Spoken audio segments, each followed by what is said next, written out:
And we are back with another Black with No Cream podcast. New episode every single Wednesday and Sunday. I'm your host, Ben Haggerty, a.k.a. Ben Real First World. Hello. How are you? Good to hear that. This coffee is great, by the way.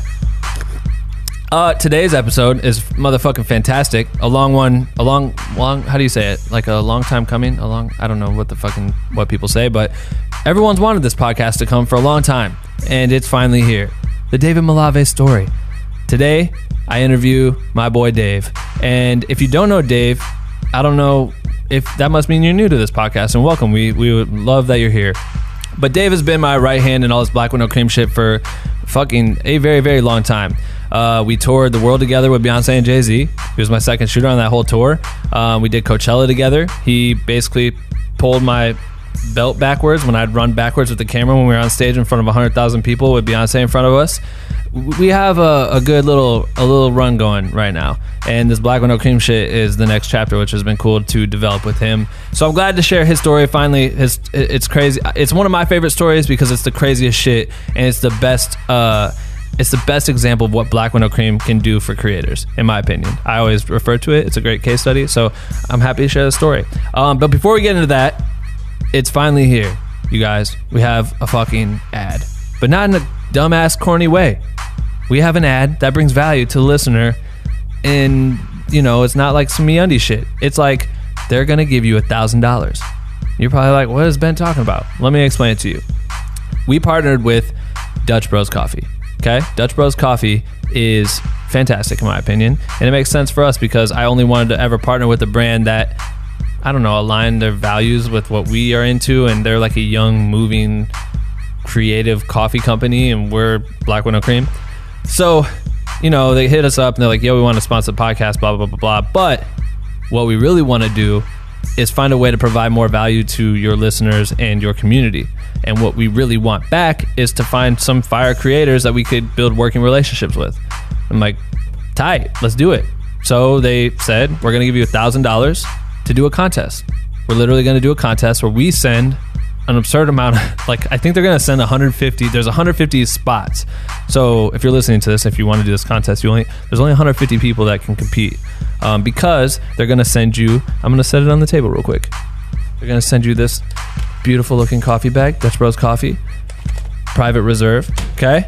And you're also going to send you this mug, which I'm jealous at because it's a tall mug and we really want to make one like this, but this is pretty fly. So they're going to send you both of these items, okay? It's like a $30 value to 150 people. Do the math. I don't know what that is, but they're spending money on that. And then what their goal is that with this contest, they will find one lucky winner that they can pay $1,000 to cash or check or however they do that, and then also offer an ongoing contract for them to continue working with you as a creator for their company so that they can keep hiring you to do dope shit forever.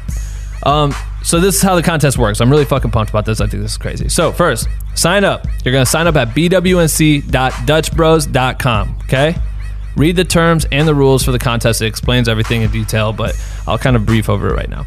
Dutch Bros is going to send you 2 products to use in your creative content. The concept is to create the most epic morning coffee session ever, okay? You have to find a creative way to do that. Photographers and videographers. This is for both creative fields or whatever. Photographers, you guys will submit 6 to 12 photos. It can be a collage or sequential storytelling, however you do it. 6 to 12 photos. Videographers are allowed to send one 30 to 60 second video. So that's kind of the gist of it.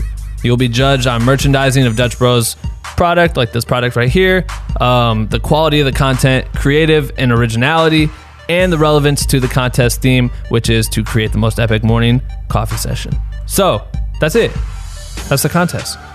Ben, why are you so dope at giving us simple contests that we can compete in, and I feel very confident that I'm going to win this $1,000? I don't know, guys, but I'm just trying to make a dope fucking thing happen here. So Black with No Cream is that, and I'm pumped about it. Anyway, contest entries will need to be submitted by July 7th, 2019. You'll submit your content, whatever you call it. You'll submit your entry to an email address. It's bwnc@dutchbros.com by July 3rd, okay?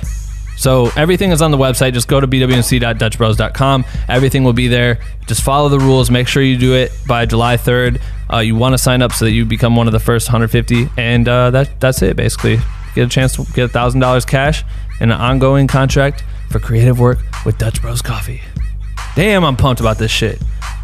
And it's Dave's podcast. It's a great day. It's a great day. $1,000. Giving away money is dope, especially when it's not mine. All right, that's it. I feel like we should get to this podcast. It's pretty fucking great. We're pumped that this is our first quote-unquote ad. I've never done that ever on the podcast, so it feels cool. If you're new, Black with No Cream's for you. We're for creators of all kinds. The community is thriving. Over 5,200 maybe members in the private Facebook group. 60 members in our Patreon group. Shit is booming, people. It is motherfucking booming. So make sure to sign up everywhere. bwnc.com/join. And if you want to support us on Patreon, patreon.com/blackwithnocream. All right, cool.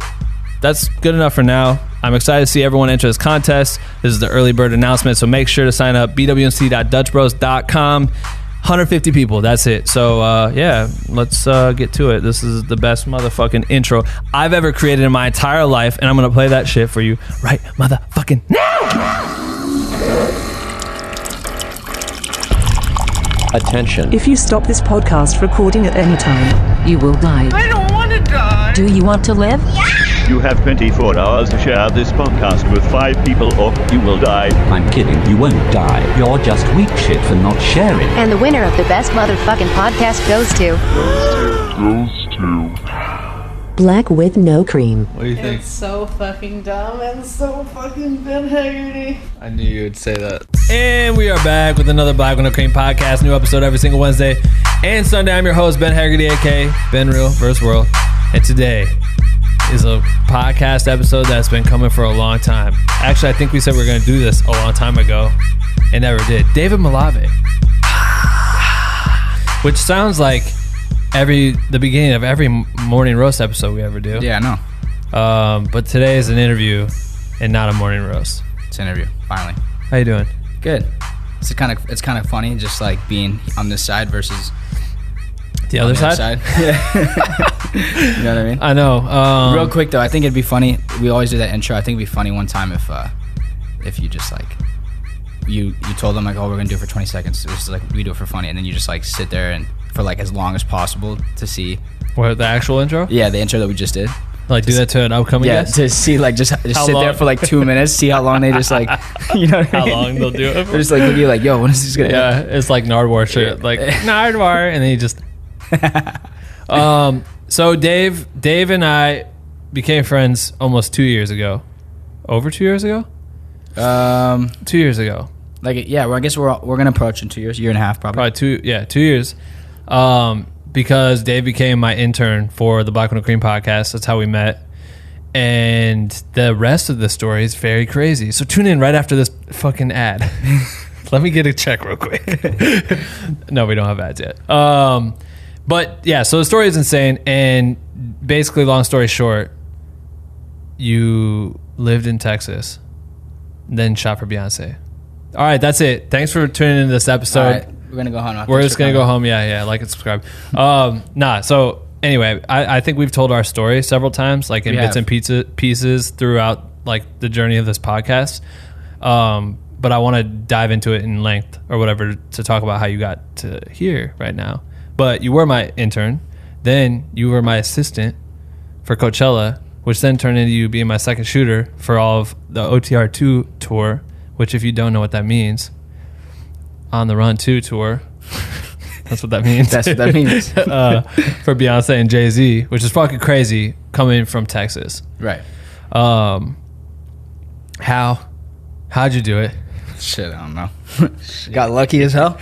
But where are you born? I mean, literally jump from the beginning. Because what I think is cool is Dave wasn't going to school to be a creator per se, which is wild. Like you went to school to be a fucking accountant or some shit. Well, yeah, let's just jump into it. We'll start from the beginning. I am right now, but before you do, what was it? I studied economics, majored in economics, and minored in accounting and finance. So Dave's I also like, went. almost went to school for film, so we'll get into that. Just like a whole double epiphany of life, but that's what I'm saying. Dave's for real smart. Okay, there's a difference between like me and Dave. Dave's for real smart. No, I mean, all right, go back to it. I know you used to make videos, but like, when did you first start making videos? Because I like that you said you started with a GoPro, right? Yeah, definitely. GoPro was definitely the start. Actually, the start was not even GoPro. It was way before that. I don't know if you want me to start there or start at the beginning. Nope, start there. I mean, when did you start getting interested in this shit versus counting? Well, counting was never even a thought. I mean, the very first time I got creative, like the first time I fell in love with video, was I got a MacBook when I was like going into high school, I think, or like 8th grade or something. Right. And I found out about iMovie and opened up iMovie and was just obsessed with I was already obsessed with tech all throughout childhood. Like I was always obsessed with phones. Like I would always research phones, or like I was always a Mac nerd. You're a Mac nerd. Hell yeah. Back in the day, I would just like watch Steve Jobs keynotes. Yeah. Just like learn about what the features were and stuff. So I was always obsessed with tech, and the Mac was like my first. When I got it, I was so pumped. I knew everything about it. I researched everything about it, and iMovie was a part of it. And basically, I found out about the reverse feature. What's that? Like the fact that you could reverse a clip. Oh, in iMovie? Dude, we got to start way before this, because this is when we get into like. So then me and my homies started this thing called White Tea Inc. White Tea Inc. is the funniest shit I've ever seen on YouTube, yo. And is it public? Nah, I remember we spent a whole day. I tried to find the password. He couldn't get into it. But basically, I became obsessed with the reverse effect, and then me and my homies were always creative, like doing dumb shit. So then we decided we wanted to make a full video, a compilation of reverse. But this is before you had the MacBook? No, this was like I got the MacBook, and then we became obsessed with this as a friend group. Yeah.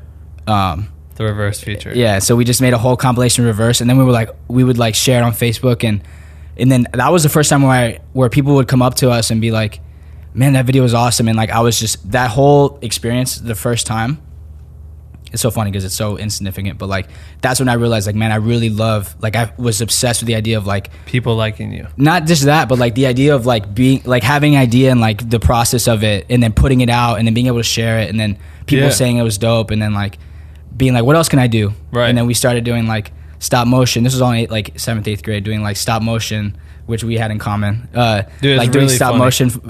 I was like following these guys on. I was super into YouTube, so I was following these guys like Rhett and Link.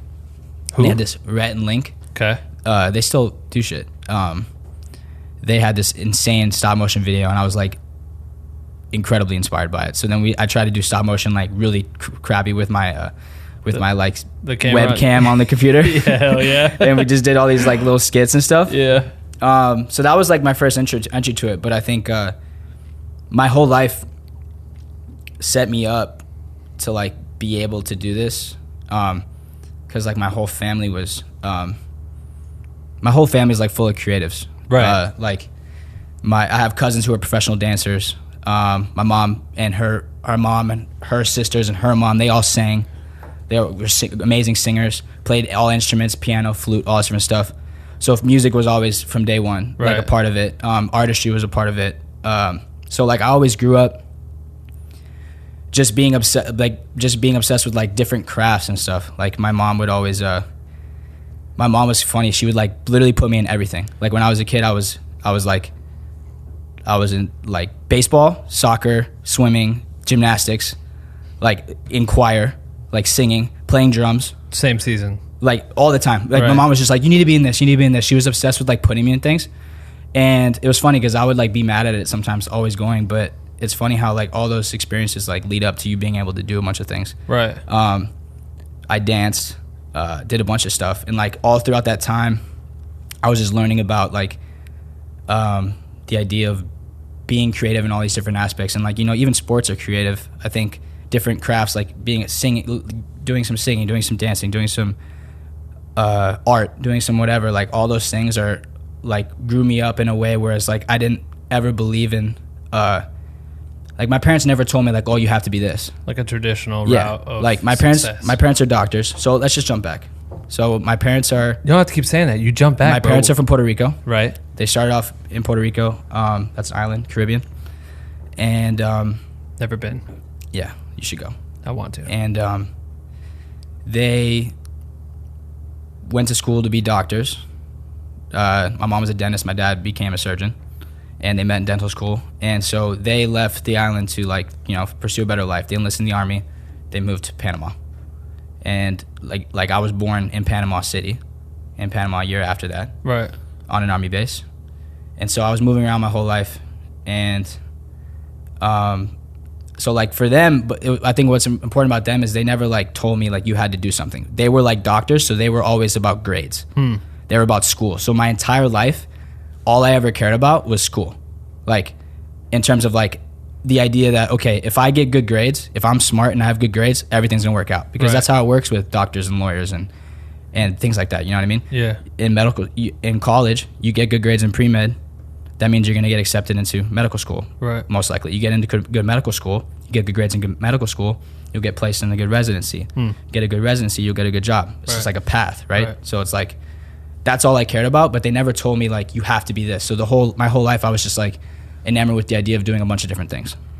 But as long as I got my grades, it would be fine. So then getting into middle school and high school, when you get back to where the videos, I became obsessed with that, but then like I was always into sports, so sports kind of took me away from the creative for a little bit. But even then, like me and the homies were still like everyone does. We were making like they made songs that we were producing on GarageBand, or like we were making videos, or we were just like doing whatever. But I think the whole time, my mom was like grooming me the whole time, I feel like, because she's like obsessed with the idea of capturing things. So she's like captures everything, literally takes photos of everything.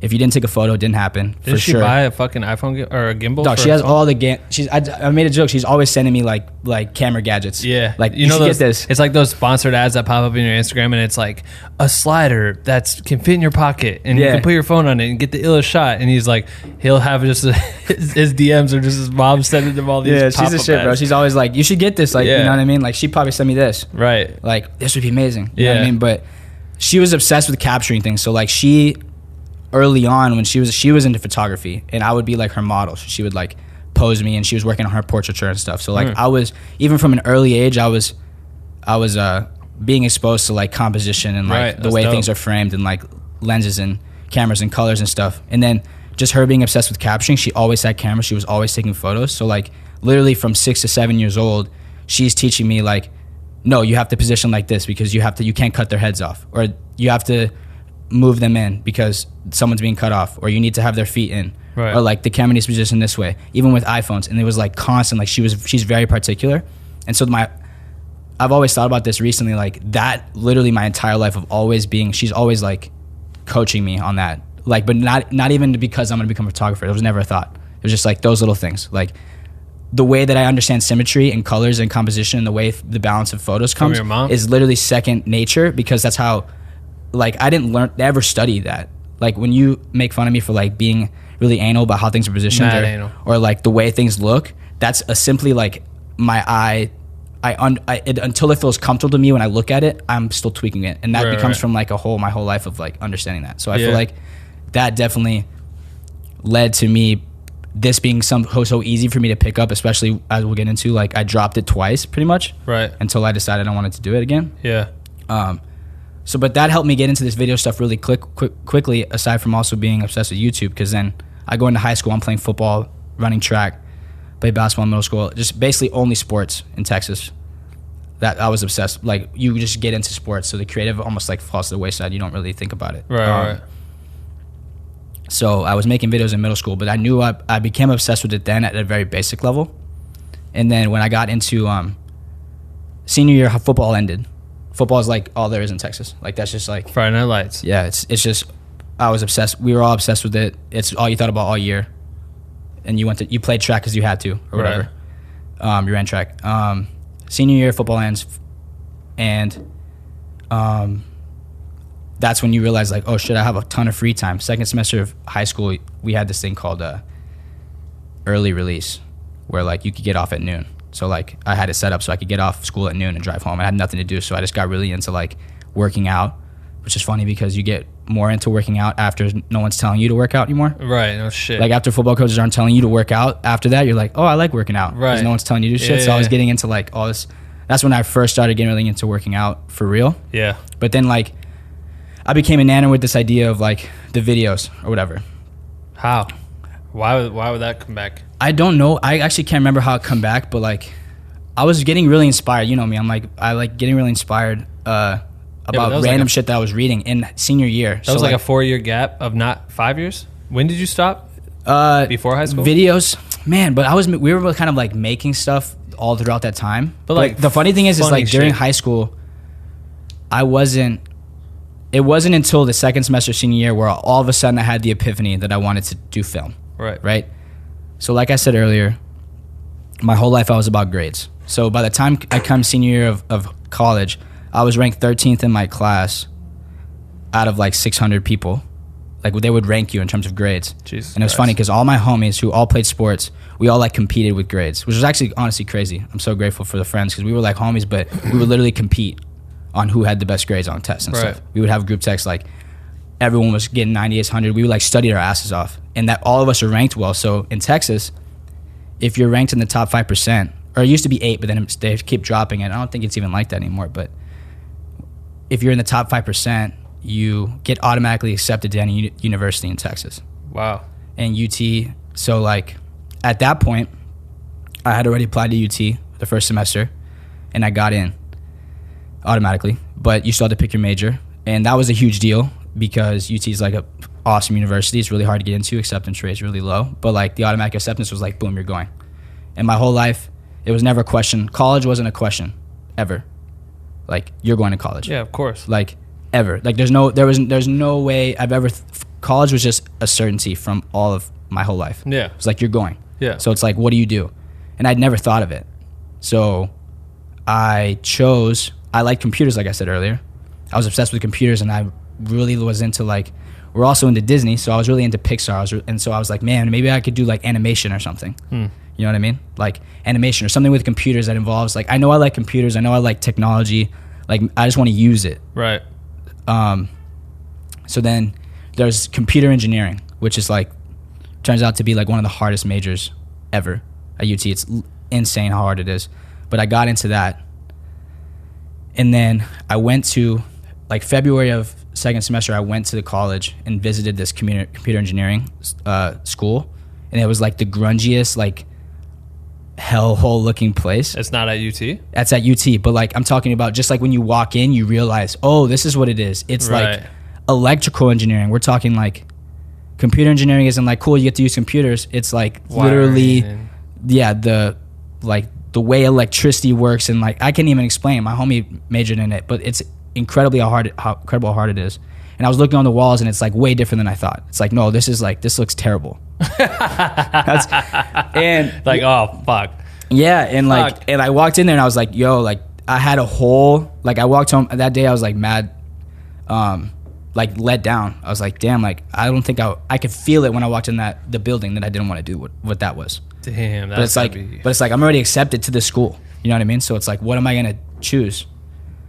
And then I had this, and then so then I went back to the drawing board, and I had this whole epiphany. So let me back up a little bit. So then throughout second semester, I get back into the video things, like I said. So I started. That was like at the end of the semester, I was like, man, I really want to make videos. I'm gonna start a YouTube channel again, but by myself.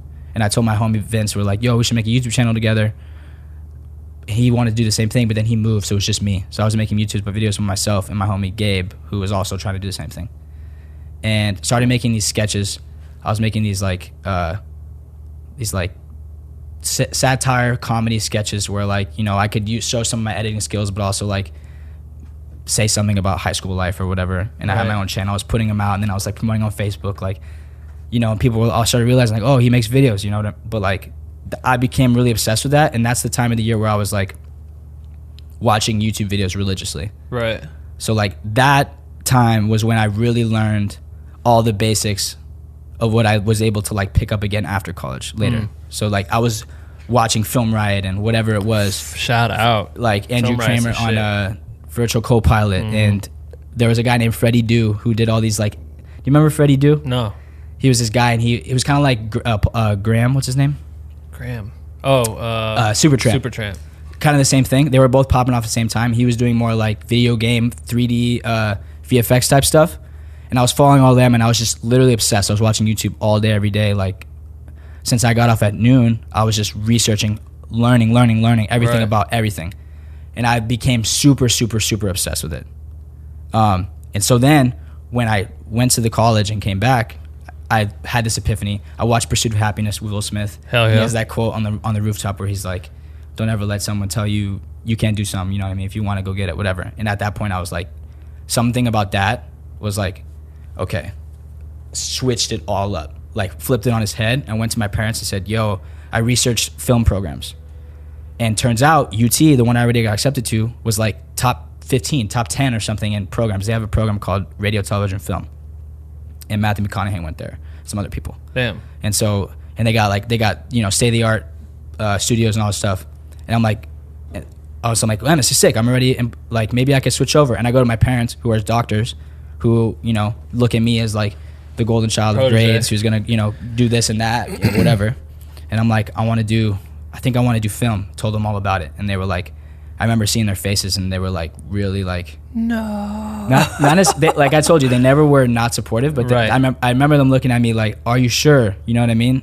And I like told them, and they were just kind of like, you know, because to them it's like, you know, they're about to pay for me to go to University of Texas, like supposed to be the best university in the state, one of the best in the country. And you were about to be an electrical and I'm about to do this, and we know what that's going to bring. Yeah. And then I want to do this out of the blue, which they probably saw coming because of all the interests I had. Right.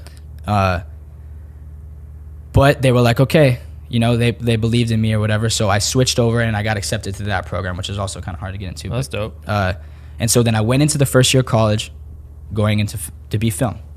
And I think at the beginning, I joined a fraternity when I went to college, because at UT it's like Greek life is huge, so it's kind of like the infrastructure of the university in terms of social life, at least. Right. So it's like very, you know, all the homies were rushing, so we were all into it. The fuck does that mean? Rushing is like when you get to go to the parties and like see which one you want to join or whatever. And like they like, and then if they like you, they offer you a bid and you get to join. Jesus but it's like the part where you're kind of like testing out, and you get to go to all these parties in the summer, and it's, as a high schooler, you're like, the life is fucking crazy, you know? You think it's so cool. Yeah, for you, but maybe not for that goon that didn't get fucking picked and wants to die. Right. Yeah, but it's a whole different life. But it's funny because I think that definitely has a part in the story because it had an effect on me. I was in the film classes, but I was in rushing with fraternity, pledging with my, you know, who are my homies now. And all of them are business majors, economics majors, they're engineers. Like, they all go into college for that shit. Yeah. Everyone has something. And so I was the only one who was doing film, the only one. So it's like when they would ask me what you're doing, it would be like RTF. They'd be like, oh, you know what I mean? Or like they're gonna be finance majors or whatever. And then I was going to these classes, and the introductory classes, of course, of film are like kind of like, you know, theory based, intro to media, or like you're, you know, some of the essay writing classes where you're like studying films and the techniques they use and all this stuff. And I was in an acting class because they, you know, I was a part of a group and some other stuff. And I was enjoying it at that time. This is dope, like, that I get to study this. But it wasn't challenging me mentally in terms of, like, my whole life I'm reading. I'm like, I want to be challenged. The challenge is learning calculus. It's learning this that I don't know and conquering it and getting grades. Like, I was obsessed. I was honestly, like, enjoyed that part of it. That plus kind of being in this pressure of, like, being in the fraternity and being, like, kind of almost, like, caving to, like, the... what do you call it? The social norms. Yeah, the social norms of like what are you supposed to be studying or whatever. Right. But regardless, I go through the whole semester and like I'm killing it. Like there was this paper I wrote on Inception versus Memento, and like tying like the thematic implications of like Christopher Nolan in both movies, and he kind of like carries kind of some of the same like messages under his like film techniques that he uses. And I wrote a paper, and that got nominated for an award for like school. Yeah, for like in the program of you know, literary. Yeah, of course it did. You're right. You write like a motherfucker. But like I remember at that point, my teacher was like, "This is really good. Like this is one of the best I've ever seen. Like you should like submit this to this competition." And at that point, I like didn't care. So I just like I had spent like so much time writing that. You didn't care about submitting it for the else. I was like, "Oh, I got the A, cool." But like. At that point, I was already thinking, like, man, maybe I don't want to do this. Maybe I want to switch. So then I decided that everything I explained about what I was thinking, I decided, okay, I'm going to go into business school, because UC Business School is one of the best in the country for sure. Right. And I had no idea what I wanted to do in business. Like, I literally didn't even know what business was. Not necessarily that I didn't know what business was, but like, my parents come from Puerto Rico, and I'm the oldest, so I don't know I barely even knew how to apply to a college. My parents had no idea what it was to like apply to a college. I'm learning everything firsthand. Right. In terms of like, I didn't even know the types of majors you could get in business, but I just heard, for some reason, business was like, oh, I can do business. Right. And everyone says that. So it's like, but you just switched. You just chose to switch? I went to my advisor. Basically, I made the decision that I'm going to do it. And then I had to go to my advisor and basically set up myself up so I can make it into the business school, because you had to do an internal transfer, and you could only do it after the end of the year. But just because you weren't being challenged enough in film? I felt like I lost the motive. Yeah, like, and I think honestly this was cool too. Like, when I was in the classes at the beginning, like, they would ask you like, what do you want to be, and all this stuff. And at that point, the social media shit hadn't kicked off, and I knew I liked video, but I knew I never really had the passion for like movies. You know what I mean? Right. Like, people are like, I want to be a screenwriter. I want filmmaking, true filmmaking. True filmmaking, what you go to school for. Yeah. And I knew I loved video, but I was already obsessed with like the way that YouTube worked. Like, I knew that I liked that part of it, where it was like you like created your own thing, and you were like moving on your own and your own creativity and stuff. And so it was very structured the way that they were like going about it. And I think that, plus not being challenged, plus wanting to take advantage of the opportunity that I had to go to this university to like. Dude, that's so interesting that for me in college, YouTube University wasn't a thing. Like, if you were interested in filming shit, you only took like a film course. You know what I mean? Like, there was no other way. Even if there was no inspiration on YouTube as far as like there was like film. I remember Film Riot was like, I would sit there and watch and be like, dude, we have to do videos like this. Like, this is so cool. Like, they teach this shit. They went to film school at Full Sail, and now they fucking do this shit. I remember looking up Full Sail. Oh man, and I was like, to send it. I was gonna send it too. I was like, yo, this place looks dope. And then I was like, but still, I'm not gonna go to, what is that, in Florida? And it's $100,000. And the people that I knew that went, they were always like, it's cool, but it's not like, you know, you don't get to play with cameras until the second year. I got that same vibe too, but Film Riot made me want to go to Full Sail. Film Riot did make me want to go. But you know what? They probably learned a little bit in school, but then they just sat there and studied their ass off and then found innovative ways to explain it on the internet. Yeah, and they kill it, bro. But like, it's funny hearing the way like the theory of now versus fucking whenever I was in college. Yeah. It's like the difference has changed so much in just a few years that it's like, damn, you went and you're like, man, filmmaking, like, this isn't really fucking that tight. I want to do this shit. But this shit only came because all the tight shit from filmmaking, and then people found new ways to use these cameras and fucking do all this shit. And I think that's part dope. of it. That's part of it. It's just a feeling. It was just a feeling though. Like, it was not a fully formed idea that I had where I was like, oh, I want to do this, and this is not it. It was also like, I didn't give it enough time, obviously. So part of it, most of it was the idea of like, oh, I need to study something else. Yeah, but right now, even knowing you, and you've been around it for a little bit, not around like true filmmaking as far as feature films and shit, but like you're in this world, still nothing screams to me that you want to be fucking spending movies. Months writing a film that might never get made, and then fundraising and directing a film. Like, you're very much a social aspect creator. Yeah, and music.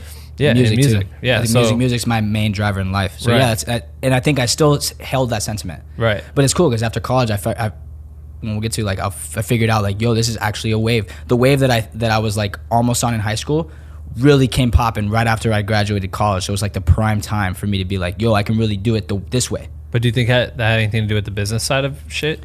Did you learn shit? Yes. So that we'll get into that. So basically, I switched in. I decided I wanted to set myself up to go to the business school. Right. And so I had to like get out of the RTF classes and set myself up second semester of freshman year to take the prereq classes to get into business school. I already got a 4.0 the first semester, so I had to get a 4.0 taking like intermediate or introductory economics and like some of this other stuff. So I go the whole year with a 4.0, like just crushing. Because I'm back on my I honestly felt, at that point, I felt like I was back in my purpose. Like, I'm here to college to learn this shit. Like, let's go. And I felt like, okay, I'm reading the textbooks. Like, and that was my pocket. And so I felt like, okay, I'm really going to do this. But it's funny because as I continue on, the whole time I had no idea what I wanted to do. You just like that someone put a task and you could complete it. I just like I told you, I was raised with the idea of grades. So my whole concept, all of college was, if I have a fire ass GPA, I'm getting a job because I'm smart and I know I can do shit, right? But that's not how it works at all. Right. But and honestly, like it's funny because my sister's younger than me, and now since I've went through it, I can turn around and be like, yo, it's more than that. Like, you got to get your grades, but you also have to be doing X, Y, Z. Right. And that I didn't know. Yeah. Anyway, so I go the whole semester 4.0. At the very end of the semester, my last class, I take the final, pass it. I get basically 100 on it. And with that GPA, I was gonna be no breeze to get into business school. And my whole plan was like, okay, I'm in business school. I'm gonna get a finance degree. It's gonna work out. Right. Whatever. That was the whole plan. And then the last day of the second semester freshman year, we get this email from this government class, and basically says that we failed the class. Like, me and like some of my friends failed the class because there were these like bullshit morning quizzes that we would take weekly. That like, this was the first year they were doing this like online. Like, you took an online class, but it was at the university, so like you had to be on your computer at a certain time, and like there was like satellite professors like live streaming in, quizzes and stuff. And this whole year we were taking these quizzes, and the whole time we thought that it was just like, oh, you know, we're taking these quizzes like they're just like warm-up things. They're like worth 5% of the grade, whatever. Right. They didn't tell us anything the whole time. At the end, they find out that, okay, you're all failing because we found that, you know, and we weren't the only ones. It was like 5 or 6 of us. There was like a whole group of people. Like, it was honestly absurd. All these people failed because there was like correlation of answers. They were like tracking correlations of answers between like people. So then they were like, okay, your answers are too close, that you guys were cheating. You failed the whole class. 5% of the grade, failed the whole class. And that was like literally the most devastating shit ever. Because not only... You couldn't fight that? We fought it, and like... I mean, honestly, were you cheating? Did you guys cheat off each other? Honestly, the funny thing is that I wasn't actively cheating, but it was like, there were people... We would just get in the same room. We would get in the same room and take it, and none of us had the intention of being like not studying, because I still studied, obviously, because I got A's on all the tests and all the essays and everything. Shit, that should matter. But it was like, if a homie comes over and he's like, yo, what'd you get for this? Or like, they're looking over. So yeah, of course. Right. But it's the a funny fucking thing quiz. The funny thing is like, we never thought... There's so many classes in college where you just like, there are quizzes that just don't mean shit, and people are like, oh, what'd you get? Whatever, cool, pass Almost it. all of them. And then, so basically, that happened. We fought it. It was a whole fucking ordeal. It fucked me, because that tanked my GPA for that semester. Did not allow me to get into business school. You can only apply for the business school every year. Like, so you would have to wait a whole another year. By that time, you'd be a whole year behind, and it's all fucked. Yeah, so I remember... Dog, like, this is why school is fucked up, because you could quit tomorrow and start a sock business and be a multi-millionaire. Facts. Because you fucking... And I never thought of that way, though, before. Really, no one does, because we're kids. Yeah. We're like, what's kids. funny is that class completely overhauled its entire procedure after that semester. And after that, they monitored some of these like correlations, and they would periodically tell you like, hey, you know, if there's something like ticked one of their counters, they'd be like, hey, you know, this is what we noticed, like, you know, modify your behavior, like, just make sure you're not doing blah blah blah, or else this will happen. And they like they did a whole seminar at the beginning. They monitored it throughout the whole course or whatever. And so like, we basically got fucked. And the funny thing is that the people who I was with, they were all smart as shit, and they're all working like amazing jobs now. But at that point, it was like the end of the world. But anyways, at that point, that took me off the business course. I went into economics, and the whole idea was like, okay, I'm gonna do economics because I honestly like this stuff. I obviously did well in it, and this will be a path towards business again. So I take economics, I go through economics, I like petitioned to take minors in business courses, so I am able to take the same courses as the business students, minoring in finance and accounting. And I was just like going hammer. I was like, that was my motivation to like, I took every single course that everyone else took, got better grades, whatever. I was gonna get 2 minors, economics, but the whole time I had no idea what I wanted to do at all. So like in the summers, people would be applying for internships, and I just didn't, because I just like didn't know what I wanted to do, and also just didn't understand the concept. Like the whole time I hated the concept of like building a resume up and like embellishing it and then sending it to a company and just hoping that they give a fuck about a paper to like interview. And the idea of like, you need experience to like get experience, and you don't have any, so how are you supposed to get any? No shit. And like, I didn't want to work, do this and that, so I just didn't. So in the summers, I would just like try to travel and like try to like go on road trips, or like we would always go to Puerto Rico, and like I was just, I don't know, the whole time I didn't know what I wanted to do. So when did you pick up the camera again? Not till I graduated. After, so I go through the whole thing. Finish all, and you became like you were like targeting working for airlines. So after I graduate, you know, excelling grades, all this stuff, still senior year, it comes to the point where everyone's starting to get jobs, and I haven't. I'm just like, something internally is like, I had no idea what I wanted to do, and I knew that it wasn't something like everyone else was doing. Like I didn't want to work at a bank or whatever. I didn't want to work at an accounting firm, but I'm studying what makes you go there. You know? Right. So it comes to the end, I'm just like in this weird place, because it's like you realize at that moment that like, you know what I'm saying? You're like, it doesn't matter what your GPA is. It doesn't matter what your major is either, like at all, to get a job. Like I wasn't taking the steps during college to set myself up to get a job after, and none of that matters. It's like, what can you go get? So it's like, I was sitting there trying to figure it out. My cousin worked for Southwest. I hit him up, or I hit him up basically, like I was looking for stuff, and I was interested in Southwest, honestly, because it was like, to me, they were like a fresh, really successful company that started, you know, small. They're in Texas. Southwest is based out of Texas? Oh, I didn't know that. Dallas. And, you know, he was working there. He came up pretty well in the company, so he set up a whole thing, meeting and like whatever. I went there and like researched for like fucking a month, or like not a month, like 2 weeks. 2 weeks, like literally writing out. Like I pretty much knew the entire process of what I was going into. So then when I went there, I was able to like speak the language and stuff. Right. I got to like sit next to someone, and like she was teaching me her process, and I was like, okay, I could do this. And I was enamored with the idea, because I was like, cool, this is what I want to do. It involves travel. I fucking love travel. Right. Plus you get flight benefits. So I was like, boom, if I get this job, my whole idea was like, I still wanted to travel. My obsession was seeing the world. Yeah. So it was like, that this is my way to do that and do a job that is, you know, indicative of what I studied or what I learned or whatever. Right. Never heard, like, applied for that multiple times, got the contact of the person, was like, that just kept hitting a dead end, like it never went anywhere. And then I was applying, I was like, maybe I'm gonna move to LA. So I was like, I'm gonna start applying for jobs in LA.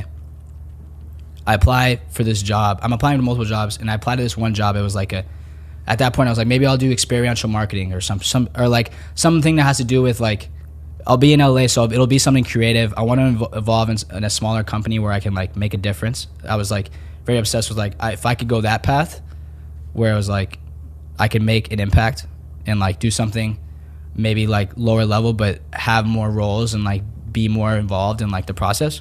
I applied for this job, got an interview, and I was like, at that moment I thought like, man, this is actually happening. So it's just such a fucking funny story thinking back on it, because I was just so desperate at that point to just be like, oh, I'm gonna go to LA or whatever, like I'm gonna take this, whatever, I'll figure it out. I get the interview, and then I go on this, and then for some reason I think of like going on this website to, you like see what interview questions they ask or something, you know what I mean, to prepare. Yeah. And then like there was these reviews on this, I think it was Glassdoor, there's reviews like, yo, this company's like mad like sketchy, or like they're like unprofessional or whatever, and it totally like, I was like, whoa, and like backed off. I had the flight booked and everything, and I just like, damn, I just emailed them, and I was like, sorry, I've changed my mind, I'm not gonna do this. And after that, I was literally like, fuck this.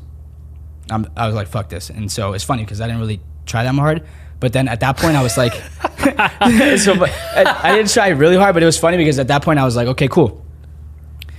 I slowly throughout the summer, it was summer, right? And it was after, and everyone was traveling, and I just started getting back into like, I picked up my T4i that I had from high school, and I started getting back to YouTube videos, and I was starting to take more, I was taking photos, and I was like, I did a couple, trips after graduating, and I was like starting really getting into like that, and really just dove right into like, then I started diving into tutorials again, and like everything started flowing for me. And I started getting more and more into the internet. I think I remember the point where it was like, I watched a Nigel Sylvester video. He dropped a Go video. Paris or Dubai? Yeah. No. I think it was Dubai at that point. I can't remember. Was Dubai the good one? Dubai is fire. Dubai's the best one. Yeah, Dubai's sick. And I was just like, I remember I had GoPro footage from all my trips all throughout college that I never did anything with.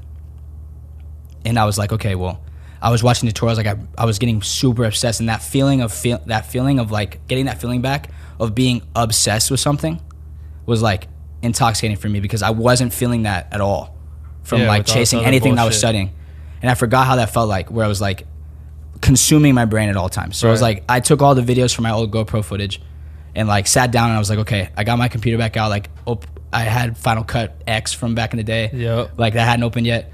I downloaded Premiere, and I was like, okay, I'm gonna sit down and try to make.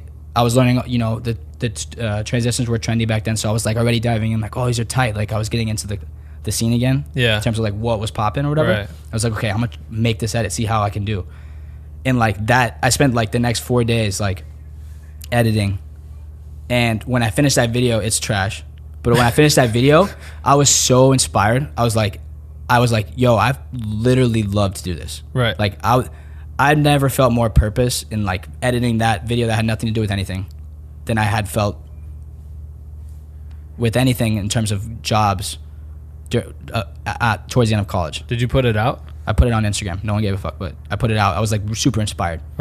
So at that point, I was like starting to gear up. So I was listening to Gary Vee in the summer, and then Gary Vee was like really critical in that point, because he was preaching this whole idea of like, yo, video right now is like the wave. You know what I mean? Like this is the time. And I started getting obsessed with the idea, like, yo, video is like more than just creative. Like it's more than just doing this. Like I studied business. I'm smart. Like businesses need video. Like it doesn't matter what it is. These businesses need video. Doesn't any industry, any market, whatever, like video is going to be critical at all stages. So I started becoming obsessed with the idea, like, yo, I could actually do this and use what I've learned and like figure this out. So I was listening to that, and I love how it's just Gary Vee stating the obvious. But that's all it is. I was listening to it, and at that point but basically what it was like, at that point I realized like, okay, like I found out again I liked video, but there's also there's an opportunity here. Like there is, and people who are joining in now are just a little late. But like 2 years ago, even before that, like people were popping off and people were finding careers and making legitimate money ways that you didn't think before, like with these videos and partnering with companies and all sorts of stuff. So I was obsessed with the idea of like, yo, if I jump in now, like I know I can do this. So there's some confidence about it that I felt like I had what it took. So then, you know, watching like Rory Kramer or someone, I was throughout, of course I'm obsessed with music, and throughout college I was going and becoming more enamored with like the production side of things. So I was like, okay, maybe I'll chase this music thing. Like Austin is, you know, has EDM all day scenes for music, right? Like concerts are coming all the time. And during college, like I had worked as a social chair for my fraternity, booking like shows and parties or whatever. So I was like, I know some of these like venues. I know how to get I contacted them. Like maybe I'll chase that. So I started trying to do that. Like my sister was working as an ambassador for one festival, and she got me she basically like hooked me up with the first media pass. First media pass for like a show. And I did that, and then it was game over. Hold on. There we go. I just wanted to adjust your mic. I did that, and then it was like game over from that point. I was like, yo, this is it. In terms of like the music stuff, that's when I got really obsessed with it. So what was the media pass? What was that? Was that like your first show? Yeah, it was like it's called Up and Up Festival. They go to different universities and partner with the students, and then the students like vote. Like they basically do a contest nationwide, like, and whoever gets the most votes, the top four get the show. And then there's the one artist that tours those cities, and then the students are the one that like promote the show and like put the show on or whatever. So my sister was working at Ambassador for that, and so she healed me with that thing. And then I shot that first show, made the video, and shot the photos. And then at that point, I was like honestly impressed with myself.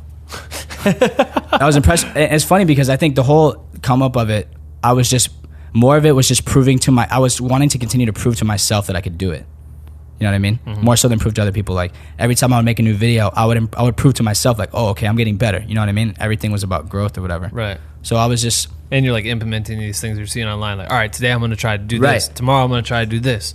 And I think the most critical, that part of it was at the same time my sister was deciding she really wanted to get into dance videos. Right. She's an awesome... She was getting into shuffling, which is like an EDM type dance. that was like popping on Instagram or something. And she was like, at the beginning of it, she was learning and she really wanted to get into video. She had been practicing so long, but she had never released anything. And I could see her being passionate about that. So I remember I was telling her, like, first off, I was encouraging her to start, but I was also like, hey, like, I can help you with this. Like, I want to shoot these videos for you. Like, it would be fun. We could do them together. So we started shooting these videos together.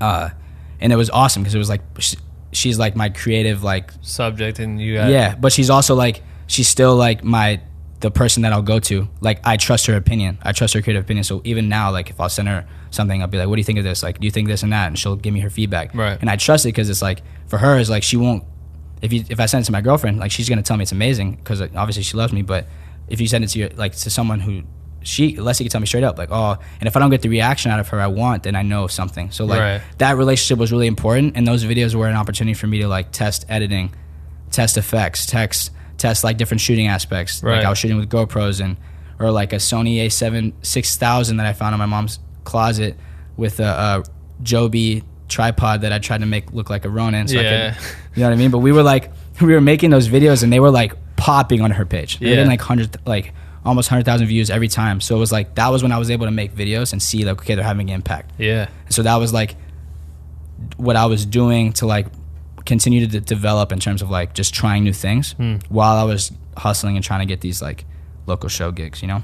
Damn. So I was just like, from being the social, I already knew, okay, this is how you email managers. And plus, studying what I studied, I understood how to reach out, I understood how to write, understood how to be professional, I understood how to articulate what I could provide, whatever.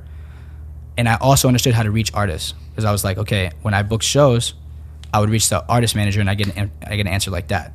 And we're a fraternity, you know. You in the way I would approach the email saying like what budget I had, all sort of stuff, we would get answers even though we didn't have my money to do anything. Right. So I understood that process. So I was just like implementing that. At that time, I find your podcast, or I find you comment on like a Gibson Hazard video or something. Right. And Gibson, that was at the time where Gibson was before he started going crazy, like right when he was like bubbling, and everyone was like, the people who really knew were like, yo, this guy's going. Yeah, right.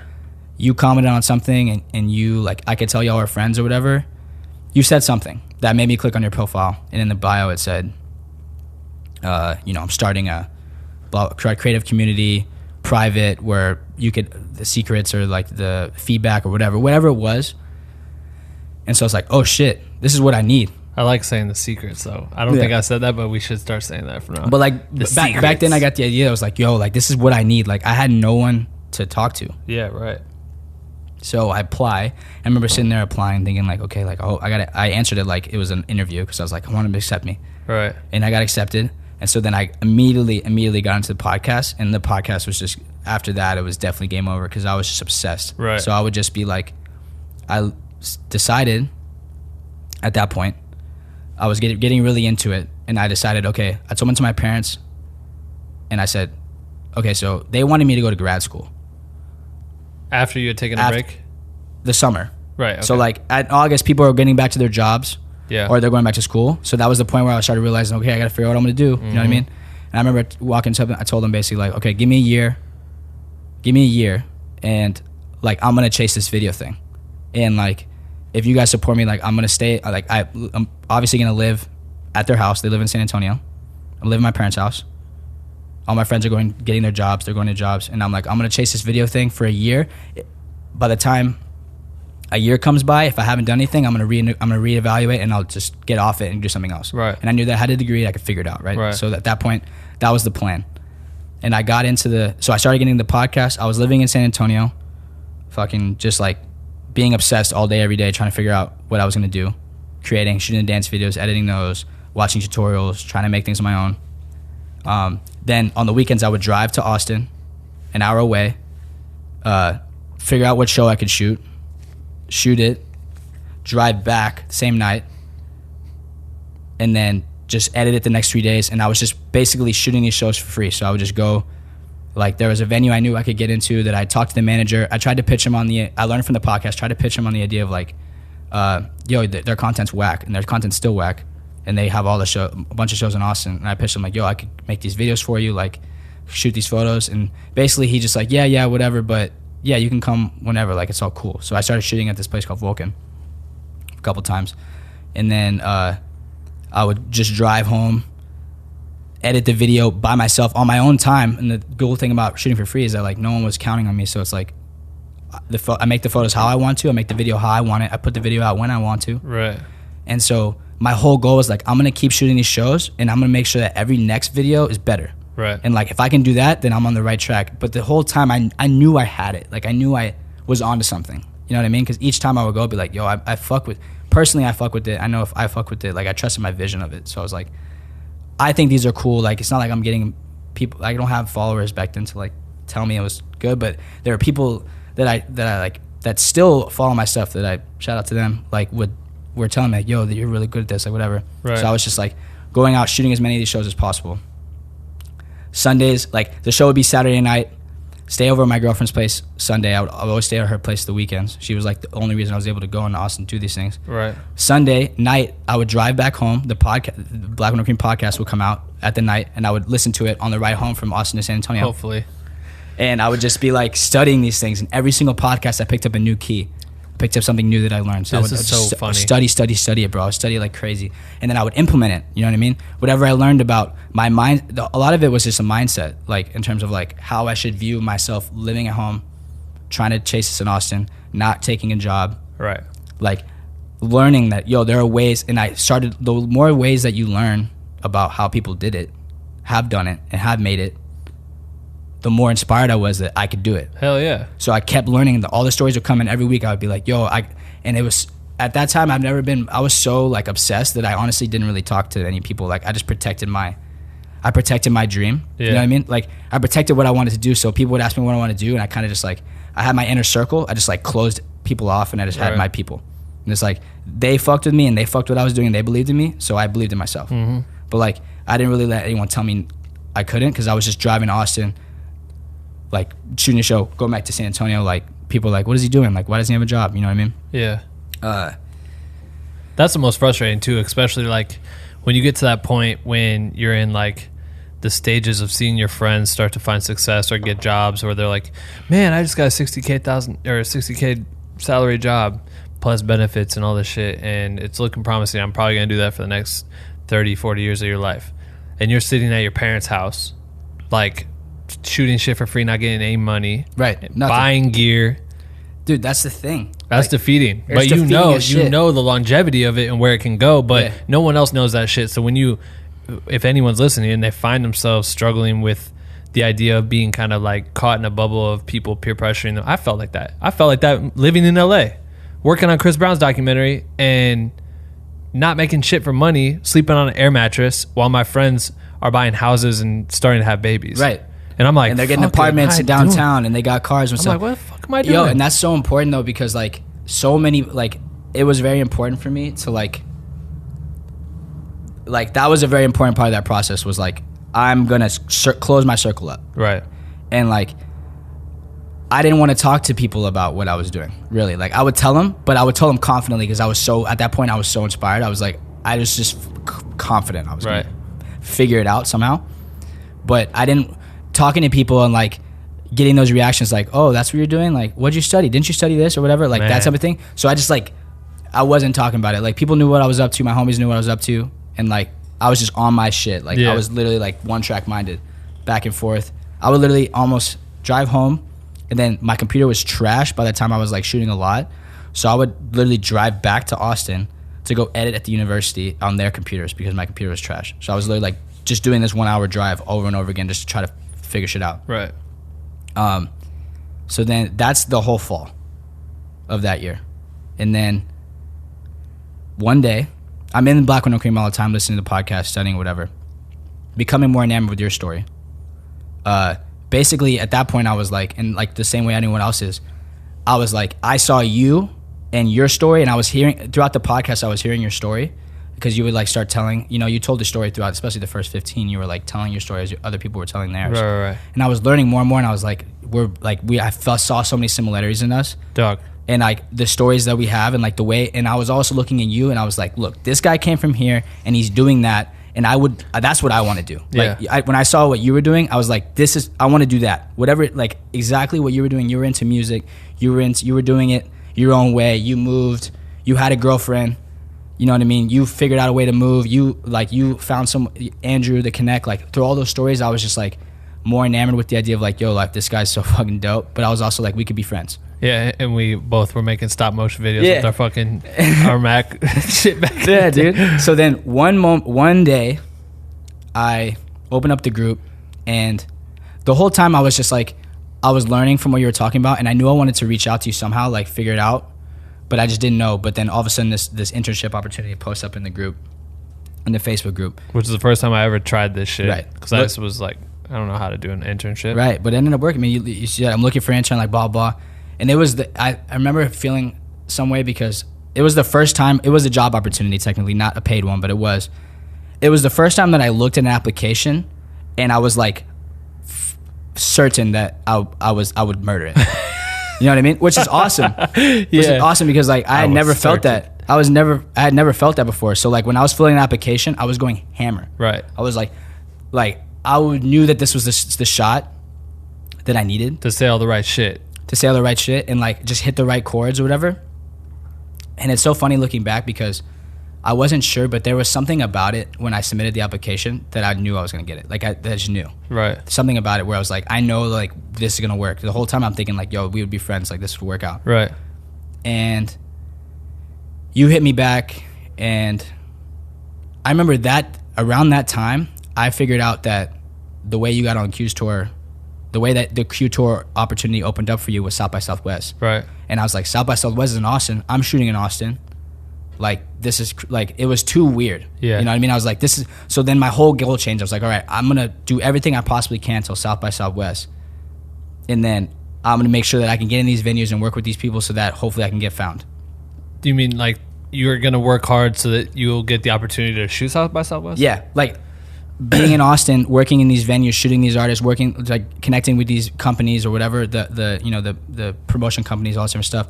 I set myself up to be able to go shoot these showcases, right, and connect with these artists or whatever. Yeah. But like that was my plan. It wasn't a plan like that's gonna happen and then I'm gonna get on this tour. It was more like okay, that's a path. Like I was all about just trying to set like what am I going towards? Right. At that point, I hit you. I remember that day after I'd applied, I hit you. It was like asking you like I sent you a message basically like asking you for some advice about how to navigate South by Southwest, and you were like, "Yo, did you get my email?"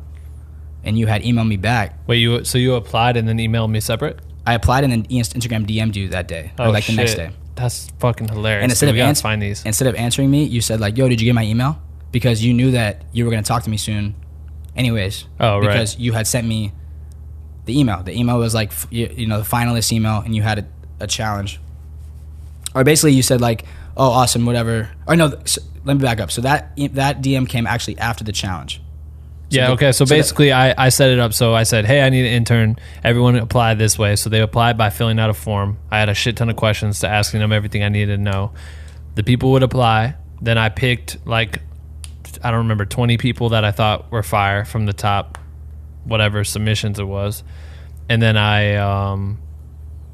wait, how did I do that shit? So then... then I sent everyone files from the podcast. Yeah, you picked the top 10, and then you sent everyone files from the podcast, and you said, okay, like, here's the criteria. Here's what I want to edit it. You know what I mean? I'm looking for someone who edits the best and the fastest, and could understand like what's good for social. Right. So like, and you wanted deliverables cut for like social pieces from the podcast that you could post to promote the podcast on Instagram or something. And you were talking about online marketing, all different stuff.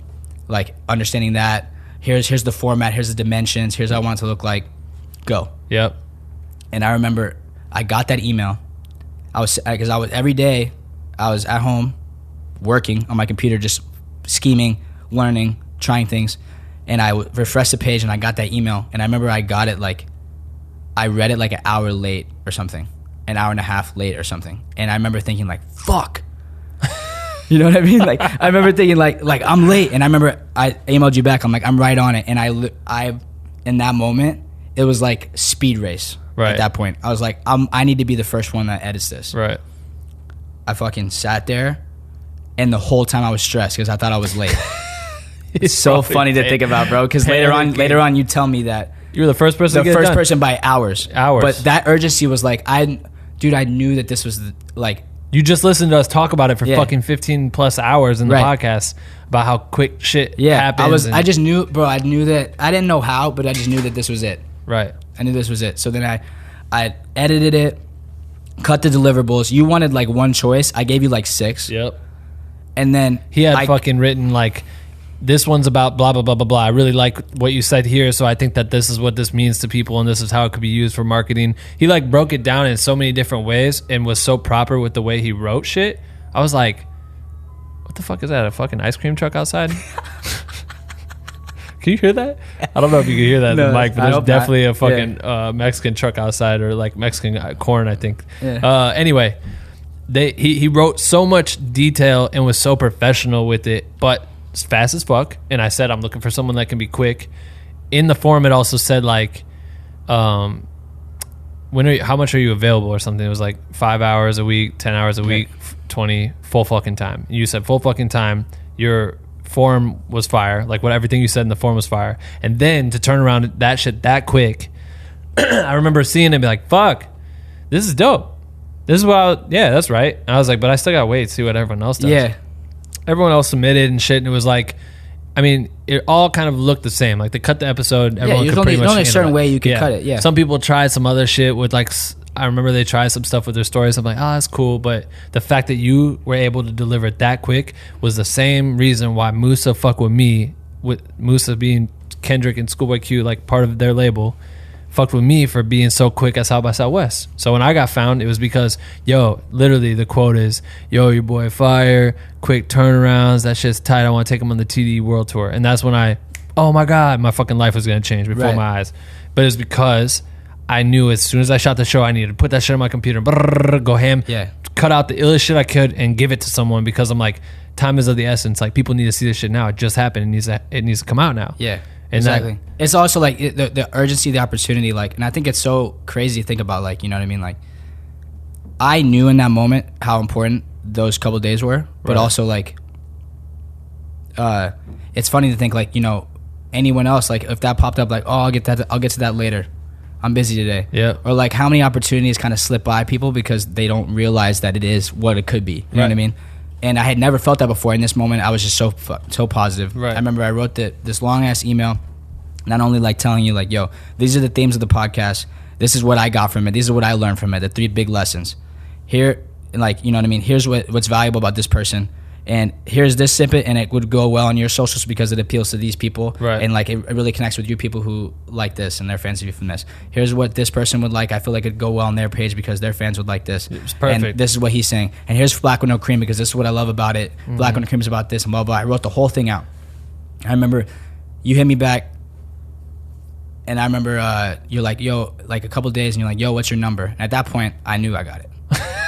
But I was still not going to be like... I was like, I just want to call you to tell you fucking suck. You fucking suck. I didn't tell anyone, though. I told my parents, like, like, no one understood, bro, until the Beyonce shit happened.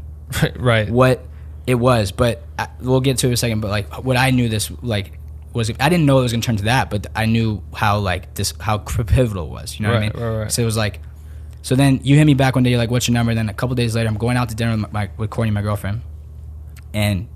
it's a number from Iowa, and I'm driving, and you call me, and it's like, what's up, it's Ben.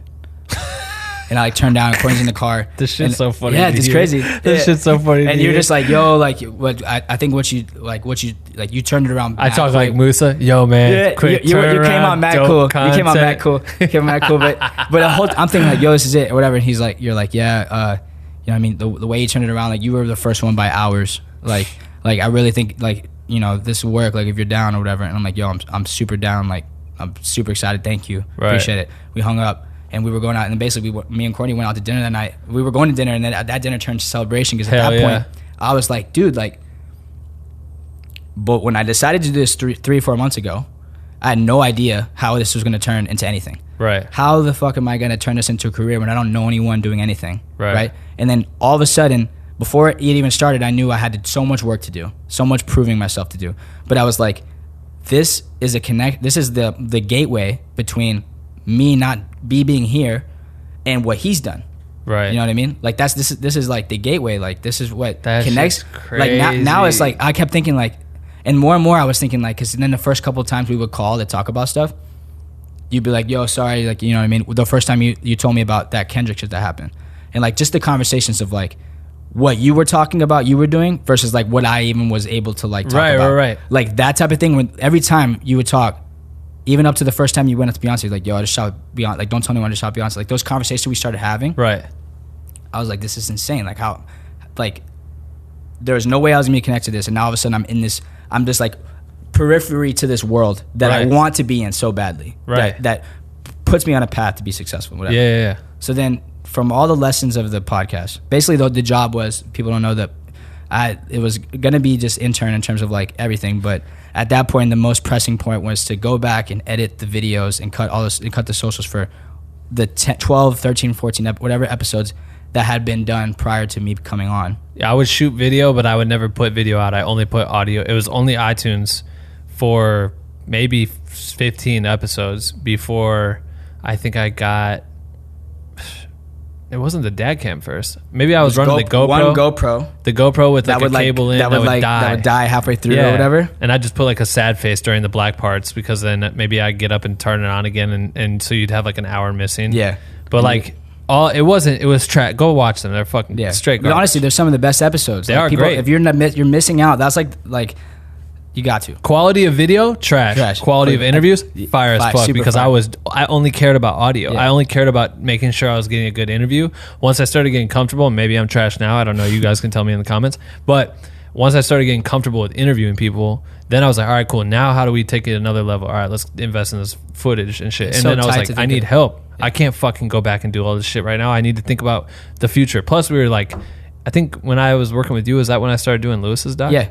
So then I'm starting the directing of the shooting and all that stuff. Yeah, I'm directing a fucking massive film, ton of money that we're throwing into this project. So directing a film, I'm like, I need help. So then you came in at a perfect point for me to just take that shit over and be like, yeah, I got it, no worries. And I was like, maybe I could tell you like, this is what I do or whatever it was, but it wasn't anything too crazy. You would do something, I'd watch it. If I had any notes, I'd tell you like, oh, hey, this could be how you make this better, or wait till this to cut into here. Yeah, you were teaching me some of the fine-tuned stuff, but I was just like little things that I'd learned from shooting fucking plays and shit back in Iowa. You know what I mean? Like doing 3 camera shoots or 5 camera shoots, and but like it wasn't anything, and it took less time for me to teach you little things than for me to sit there and do all the shit. And you were like, yeah, gladly, I'll do all this shit. I'm like, all right, sweet. And another thing is too, like, and I think this is an important part of the thing, like my decision to like not go take a job and like live, like I was not making shit for money, and I was honestly like trying to spend money so I could go rent like a A7S so I could shoot videos that looked good, because I could either do that or I could shoot it by T4i. And I was like, no, I care about the quality. So I was like losing money to go try to chase this, not making anything. But also that allowed me, like Monday when I wasn't editing a video, I was like, this was my thing. Like this was internship was like this was the thing I was passionate about. And honestly, the thing that was dope about it was, especially at the beginning part, my job was to study the shit out of these podcasts of these successful people who I want to be like. Right. You know what I mean? So it was like that whole it took so long to catch up, but I was just sitting there soaking in all this stuff. And that if I wasn't inspired before, I was dumb inspired after that. Right. Just catching up, like cutting everything. I was writing notes, the time code, all this different stuff. But also just like at that point I wanted to start showing you, like my whole thing was like, okay, you didn't know this, but I told you, we talked about it the other day. Like my whole goal the whole time was like, I'm not going to ask him for anything. Right. I'm not going to ask him for anything at all. I don't want to, I'm not here to, like, I'm not going to ask you for opportunity. I'm not even going to ask you, like, just because you're like, I'm your intern now, doesn't mean I can ask you, like, hey, how do you do this? Which was tight as fuck to me, because he literally was just doing what I said. He was doing what I said and providing value. You would come back to me. That was what I loved the most, was you would always come back and be like, hey, yo, what if you started doing this? Or what if we added this to the page? Or I don't remember. It'd just be like tiny little things that would make a difference. Or I'd be like, for example, like I made the cup animation. I'd be like, yo, what if you did stories like this, where it's like, where it like loads up or whatever, and it looks like the cup was filling over time, over the duration of like the story. So if you knew the story was gonna be 4 videos that took up a minute to tell, you could see like this progression, which is like the Gary V it's version where he has like the red bar go across. But little things like that made a lot of a difference. And I'd be like, oh, try doing it to the circle and have it just go around the circle. So you had to like learn how to mask and make that motherfucker go. And I was like, oh, that's cool. He did it. I remember one time you sent me like randomly, like right at the beginning, because this is probably the point where like, oh, I have an intern. I'll have an intern do this. It was like there had to be a phone covered up in some photo you were working with Golden Barbie or whoever it was. Yeah, Jasmine. And you sent me it and you were like, yo, like mask this out. And I was like, okay. And I remember thinking it was like a challenge, bro. I was like, all right, I got it. Boom. And like, mad quick and send it back. And you're like, thanks, dude. And I remember thinking like the whole point was like, I was trying so hard to like, my only goal was like, okay, kill it always. I was it was me with Andrew. Yeah. Working like, okay, if I'm elevating him, if I'm working on like, if he understands that, yo, like this kid's here, he's just for the mission. You know what I mean? Proving it to you. But also, every time we would talk on the phone and like text and stuff, my whole goal was to become friends with you, obviously. Right. You know what I mean? I'm your intern, but also like I want you to know that I'm a cool dude. Like we have the same interests, stuff like that. So like my MO always was like, which you do kind of too, but you're busy, so you want to hop in the call, and you're like, oh, sorry, bro. Like I was just in a meeting with Lewis Howes or whatever. Blah blah blah. I was like, oh, how was it? You know what I mean? Like little things like that. Or just talk up, and you'd be like, oh man, it was stressful, but this weekend I did this. Oh yeah, that's cool. Like just trying to connect with you that way, where you could understand that, like I was cool and that you know what I mean. That I wasn't just like that. I was a person that you could be friends with. You know what I mean? Which I think set up for you to be able to even think of like, oh, I could bring this guy on because you haven't never met me before. I remember just only talked on the phone. When I needed like Jasmine had sent us that photo. And she was like, can one of you guys mask this out or whatever? She's one of the homies. She's fucking dope. Follow her on Instagram. Golden Barbie. She's a Sports Illustrated model.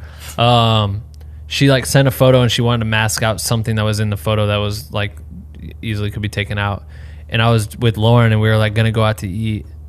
And I would have just done it because I was trying to help her build her channel. And then I was like, oh, fuck, I need to do this thing. I remember looking at Lauren's like we're about to go to dinner. And then I was like, oh, hold on. I like text you. I'm like, mask this out. You're like, all right, cool. And I was like, and you sent it back. I was like, interns are fucking dope. I was like, interns are so dope. Like that's tight as fuck. Because I always had to do my own shit. Right. You know what I mean? Like it was me doing everything. So it's like, oh, cool. I found value in the idea of freeing up things that I know I can do. I can do it all day in my sleep. I can edit all these podcasts on my own. I could literally do it all day. Right.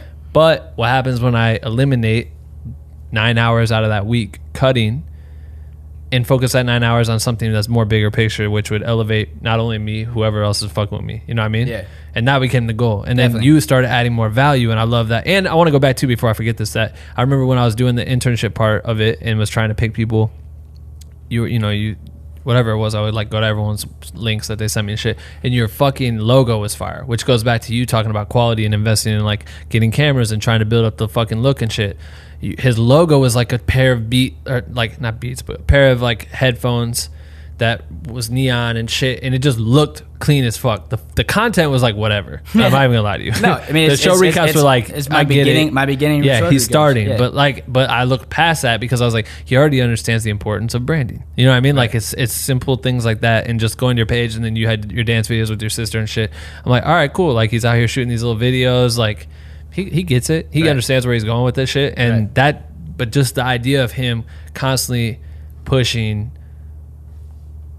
I don't know, just different angles of approach that I wasn't thinking about. I wasn't like necessarily looking to think about it, but you'd be like, hey, what if we did this? I'm like, yeah, that's fucking makes sense. I think it's dope to think about the glow up, because like back then was like when we started implementing the morning roast, the earliest iteration of what a morning roast is that we do weekly now, was me writing, was like, yo, like I could write this. Like I was remember inspired. it was supposed to be a blog. Me and my friend Riley started it as a blog. And Black with No Cream was supposed to be a blog, and we started it and we announced it and we did all this shit, and then we wrote 2 blogs, and then like he got busy, and then I tried to write it. I'm like, I fucking hate this shit. I hate writing. And then we just stopped. And then I was like, yeah, we need to come up with more themey things. Like, what is it? And then we came back up with the morning roast again, and Dave just like started writing. It was supposed to just be a quick Facebook post that was literally just supposed to be like, hey guys, here's the morning roast. Make sure you get out there and fucking get after it, blah, blah, blah. Here's the thought for the day. Yeah.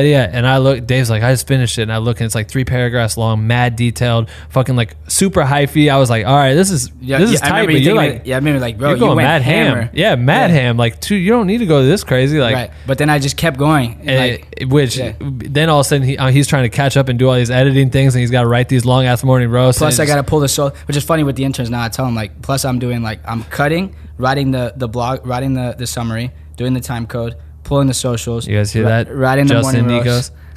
and doing we do the same thing we do now, which is talk on the phone for like, back then we were talking on the phone for like 6 hours, not 6 hours, like 3-4 hours. Yeah. Just talking about all the possibilities, which we're actually fulfilling now, which is tight. It is crazy. And I remember fucking talking to Dave mad hours on the phone, like we just said. But then when we FaceTime for the first time, I don't remember maybe I was going to screen share something with you. Yeah. So we had a FaceTime, and he had long hair. and I'm like, yo, he had his hair down and shit, looking like fucking the Jungle Boy or whatever. I'm like, Tarzan. I'm like, what the fuck? I had a hat on, I think. I remember seeing, I'm like, yo, damn, you have long hair. That's weird. Like, I just, you didn't know that? In my head, I didn't know, and I don't look for pictures. I never post any pictures of myself. Right, so I was like, that's funny. But yeah, I think at that point, what was dope is like, you know, I obviously understood the value of like your relationship and building that, but also I started figuring out like I was obsessed with, like, I became obsessed and like passionate about the purpose of Black with No Cream, not only because of what it did for me, but I was like, I'm very inspired, and I think a lot of what I've considered my purpose is like motivating and inspiring and like, you know, trying to not help other people, but like inspire other people to like do what they love to do. Right. You know what I mean? Yeah. So like writing those episodes and pulling those socials, I was feeling like it was my purpose. And also, you're like regurgitating these messages that you've heard, because you were really good at referencing old podcast episodes. You'd be like, I still can. Like in the words of J.R. Strickland. Yeah. Bro, I can name a key or two per podcast of every podcast. I probably, if you quiz me. I don't want to. But because I studied them. I can't remember who we interviewed. Yeah, but like, and also like I said, like when I was getting out of college, I wanted to like make an impact and like work in a company that like I could do more. Right. You know what I mean? And in this, I was starting to realize like, yo, and this is like this could be, you know what I mean? Like I knew that I could grow. There's more that I could do. And fast forward to now, like, you know, this is an opportunity where I'm doing, not only am I doing, you know, producing, but I'm writing, and I'm doing social, and I'm doing marketing, and I'm doing graphic design, and I'm doing video shooting, and I'm editing, and I'm just doing everything. Right. And like that was what I wanted to do from the beginning, was just be like involved in all those facets, and it's creatively fulfilling in like in so many ways. So like at that point, I was like, that was my life. Trying to make it, and I was landing more and more. I was seeing myself improve, like basically in the video stuff, like in terms of like, I always felt like it was me trying to get back to where I felt like I was when I first decided I wanted to do it. Right. But like also learning and advancing, and it was either I was watching tutorials, studying, I was shooting something, editing, I was like scheming, I was emailing all week, every show that was happening that weekend in Austin, trying to land one so I could go shoot it. Right. That was like my whole life, plus this. That was like my pocket. Hey, we're going to stop this episode right now. Just a quick break. Dave's episode's pretty crazy. Can you agree with me on that one? Because it's fucking nuts. But I want to talk to you guys about just our recent partnership. We have just partnered with Dutch Bros Coffee to provide Black with No Cream listeners with some dope opportunities, along with our creator contest that we're doing. We announced that in the beginning of this episode. If you're an episode intro skipper, go fucking back and listen to that shit, because you're about to miss out on $1,000. But Dutch Bros is offering all Black with No Cream listeners 20% off of their coffee, drinkware, and merch at shop.dutchbros.com. So Dutch Bros knows firsthand how important it is to keep caffeinated in the creative process. Go stock up on that shit while you can. BWNC 20 at checkout for 20% off. And a big shout out to Dutch Bros for helping us create even more value to you guys, the listener. We really appreciate you guys. And you know what? This coffee is fire as fuck. So that's it. 20% off. Can you beat it? I don't know. Let's get back to Dave's thing, whatever, his episode. All right. I remember when I was starting, and that thrivingness of trying to get someone to talk back to me that had any intel. You know what I mean? Like any intel. If someone would talk back to me, like even my homie Joe, I'm not going to say his real name or what he does because it's a secret now. Right. But my cousin basically had done some cool shit and was in film school, and it was like really cool to watch him thrive in that. And now he has a secret alias, and that's why I can't say it. But even him, I hadn't talked to him in years, and then I'm like, my uncle's like, oh yo, he does all this shit, and I like talk to him, and he's just like, yeah, man. Like, he starts responding to me like, this is what we're doing. Here's some short films we worked on. That was me. I studied the fuck out of it. I'm watching everything, any movie they put out, any short film they put out, any sketch, anything they were affiliated with. I was watching it, reading it, obsessed, because I was like, yo, he's in it, like, he's doing it, like, now he's out in Hollywood and he's working with art, like, real famous people and shit. And that was so cool to me, him responding to me, and then me being able to ask questions or try to find ways to help out or whatever it was. Even when I took a LA trip out here, I got to help out with like one of their sets, and that shit meant the world to me because I got to be a part of a real film shoot, you know what I mean? Right. In Hollywood, California. I'm from fucking Iowa. This is mind-boggling. And it was like the lowest budget trash thing. Like, it was all a joke to actually make it look bad. Like, it was shot on old VHS cameras before that was cool. It was just like, let's make it look like it was shot 10, 20 years ago. Right. And I was like, what the hell? I thought it was going to be like cool. I thought we were going to have like big lights and... Right. But it wasn't. But we were with top tier talent, which was sick. And that just opened up my eyes. And being able to get that close to the sun is like the most thrilling part of it. Definitely. And it reassures you that you're in. If you can get that close to the sun, it reassures you that I'm on the right path and I need to continue forward. Definitely. I think I was obsessed with that. Like, most of the weeks were spent like refining my email process. Like, I knew I understood how to write. I was like, I knew what I knew was my emails were fire. Yeah. I knew the way to approach, the way to get, and the whole thing was just making sure that, like, you know, you have that one shot for them to reply to you. You know what I mean? And for me, it was like trying to get into these shows to shoot. So I was hitting these managers up. Every show I would shoot, I would add a new video to my portfolio that I thought was better, that would go at the top. Yeah. And my email got a little bit better because I got to talk about what I did last time. Right. And started getting more and more replies. So I was seeing myself like elevate in terms of like, okay, I used to not be able to get into this, but now I'm getting the headliners, the managers replying to me. Still not, at that point, still just making like maybe $200 or whatever. But like, I felt like, okay, this is starting to pick up or whatever. But also, when I had a New Year's trip planned to Los Angeles, and you went to Iowa, so you weren't here. That was our first time we met. Right.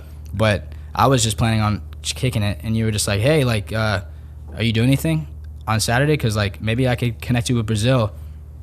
He shoots dance video, like really dope dance videos, like his page. And I checked him, I was like, oh, it's sick. And I had plans, but I was like, at that point I understood the urgency of like, okay, I can't turn this. He's putting a hand out for me, like I can't turn it down. Right. So like, I linked with Brazil, and he had a shoot at like 6:30 in the morning, and me and my girlfriend like slept in my car near the shoot so we could get up so I could go, and she like stayed in the car and like drove it around while I was shooting.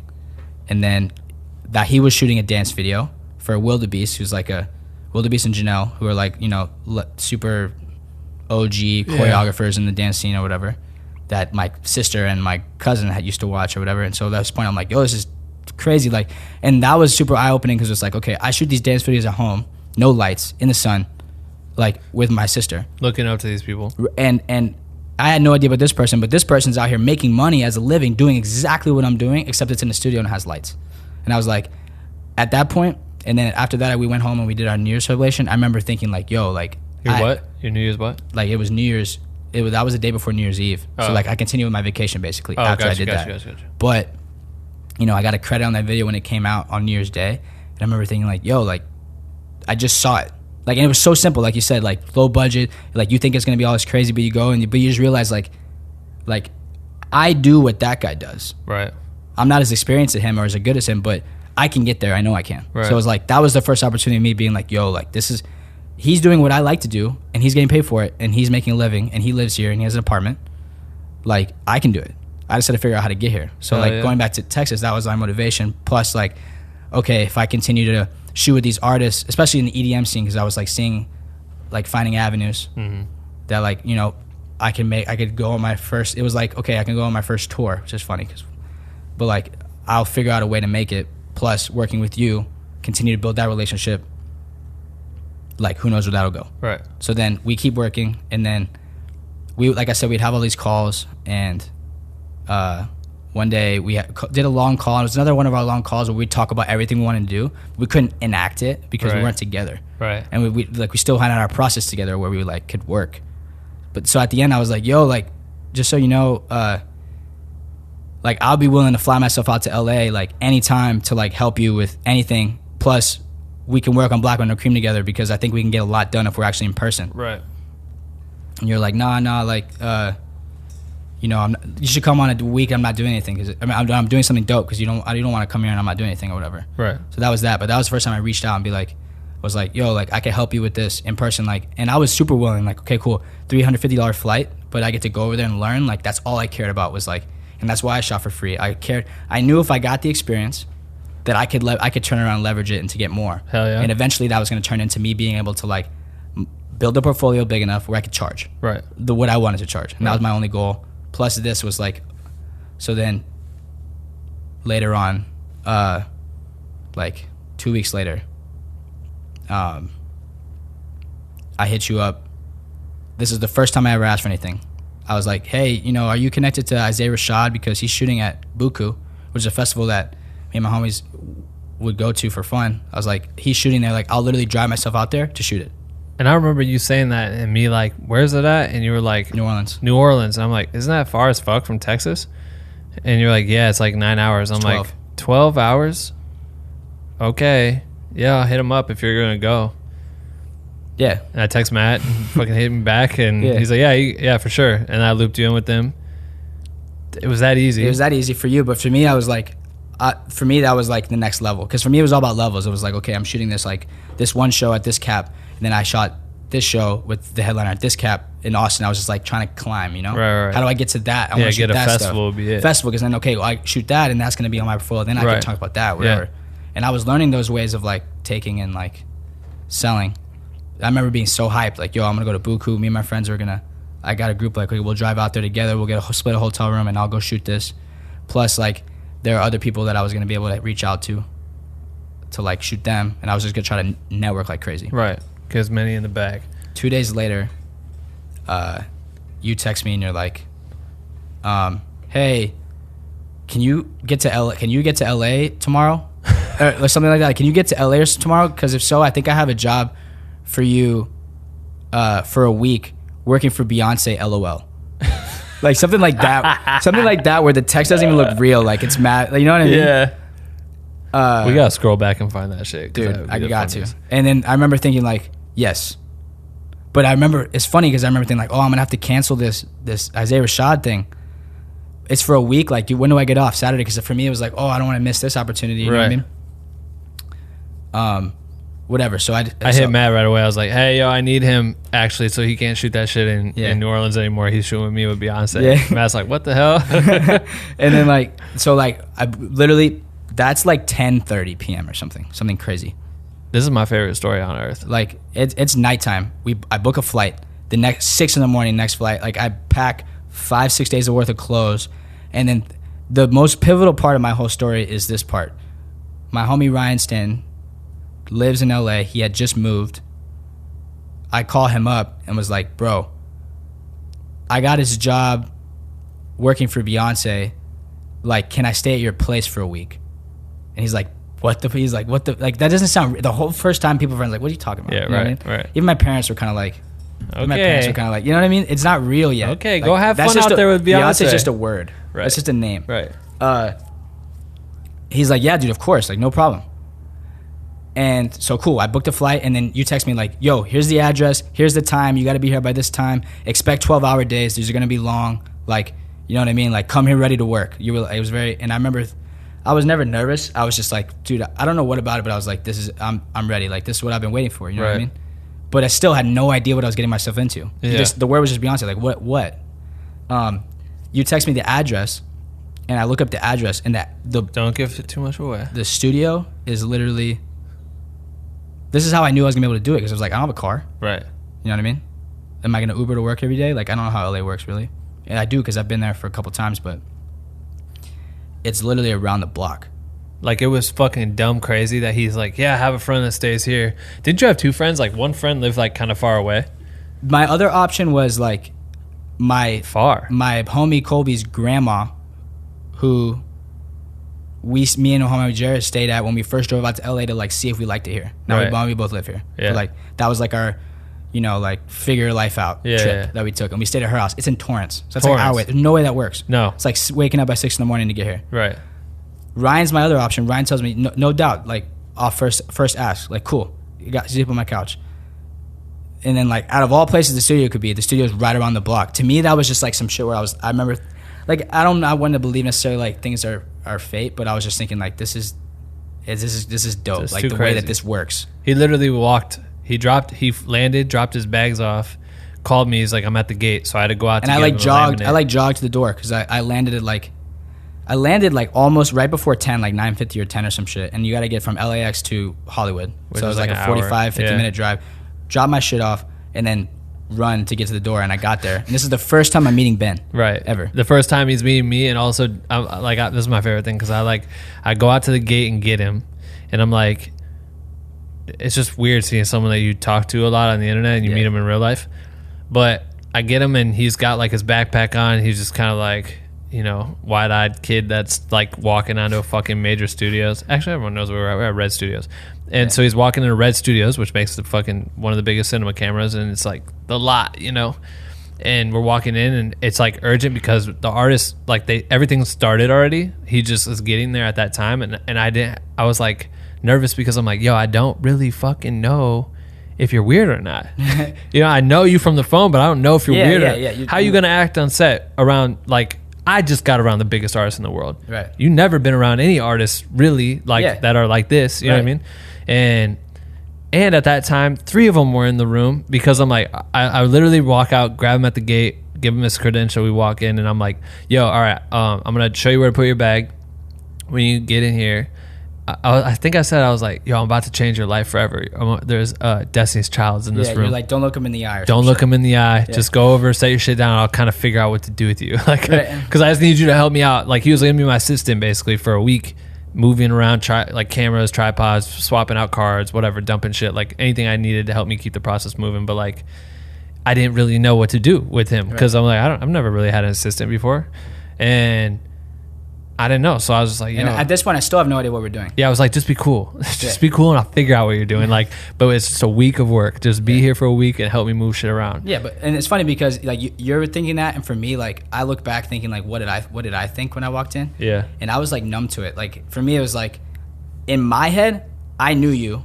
Right. Like I knew we got along. Right. So it's like, for me, it's like, I'm just going to come pull up and prove myself. Yeah. Whatever it is, like I can do this. Like, and you and I'm a quick learner. So it's like, I'm just going to figure out what it is and do it. And you like showed me, you're like, all right, this is what we're doing. There's all these camera plots, like showing me all this different stuff. This is what we got to do. And I was just like, okay, like, so this is this, blah, blah, like trying to absorb it all. Plus seeing Destiny's Child, plus Beyonce working in for the first time, and like he's seeing Coachella be built. Like they're testing the stage, they're testing lights. We're seeing all this shit, and it's all in real time. Like, you came at a pinnacle week, but like the week we you know, he comes back the next day, and then also like the first time we really get to chill and talk was like at lunch, like the second day. You know what I mean? Like we went and grabbed lunch and just sit down and just like shoot the shit. But I'm also like dealing with emails and trying to make sure I'm doing my job right and whatever, teach you as quickly as possible. And then I'd be like, all right, cool, like doing like behind the scenes shooting. I'm like, all right, yo, here, you take the second camera and just shoot like a wide of the people that I'm filming the close up. Like I'll shoot B, like doing cross angles. Yeah, cross angles. And I'm trying to teach him. So I'm like, I remember like teaching you like, pay attention to my face, because I'll tell you like if you're in my shot now or where to go. I'll be like nodding left or right, like go over here. You know what I mean? Like shoot this, where it's like some military shit. Like, Like, but I was trying to do it as quick as possible.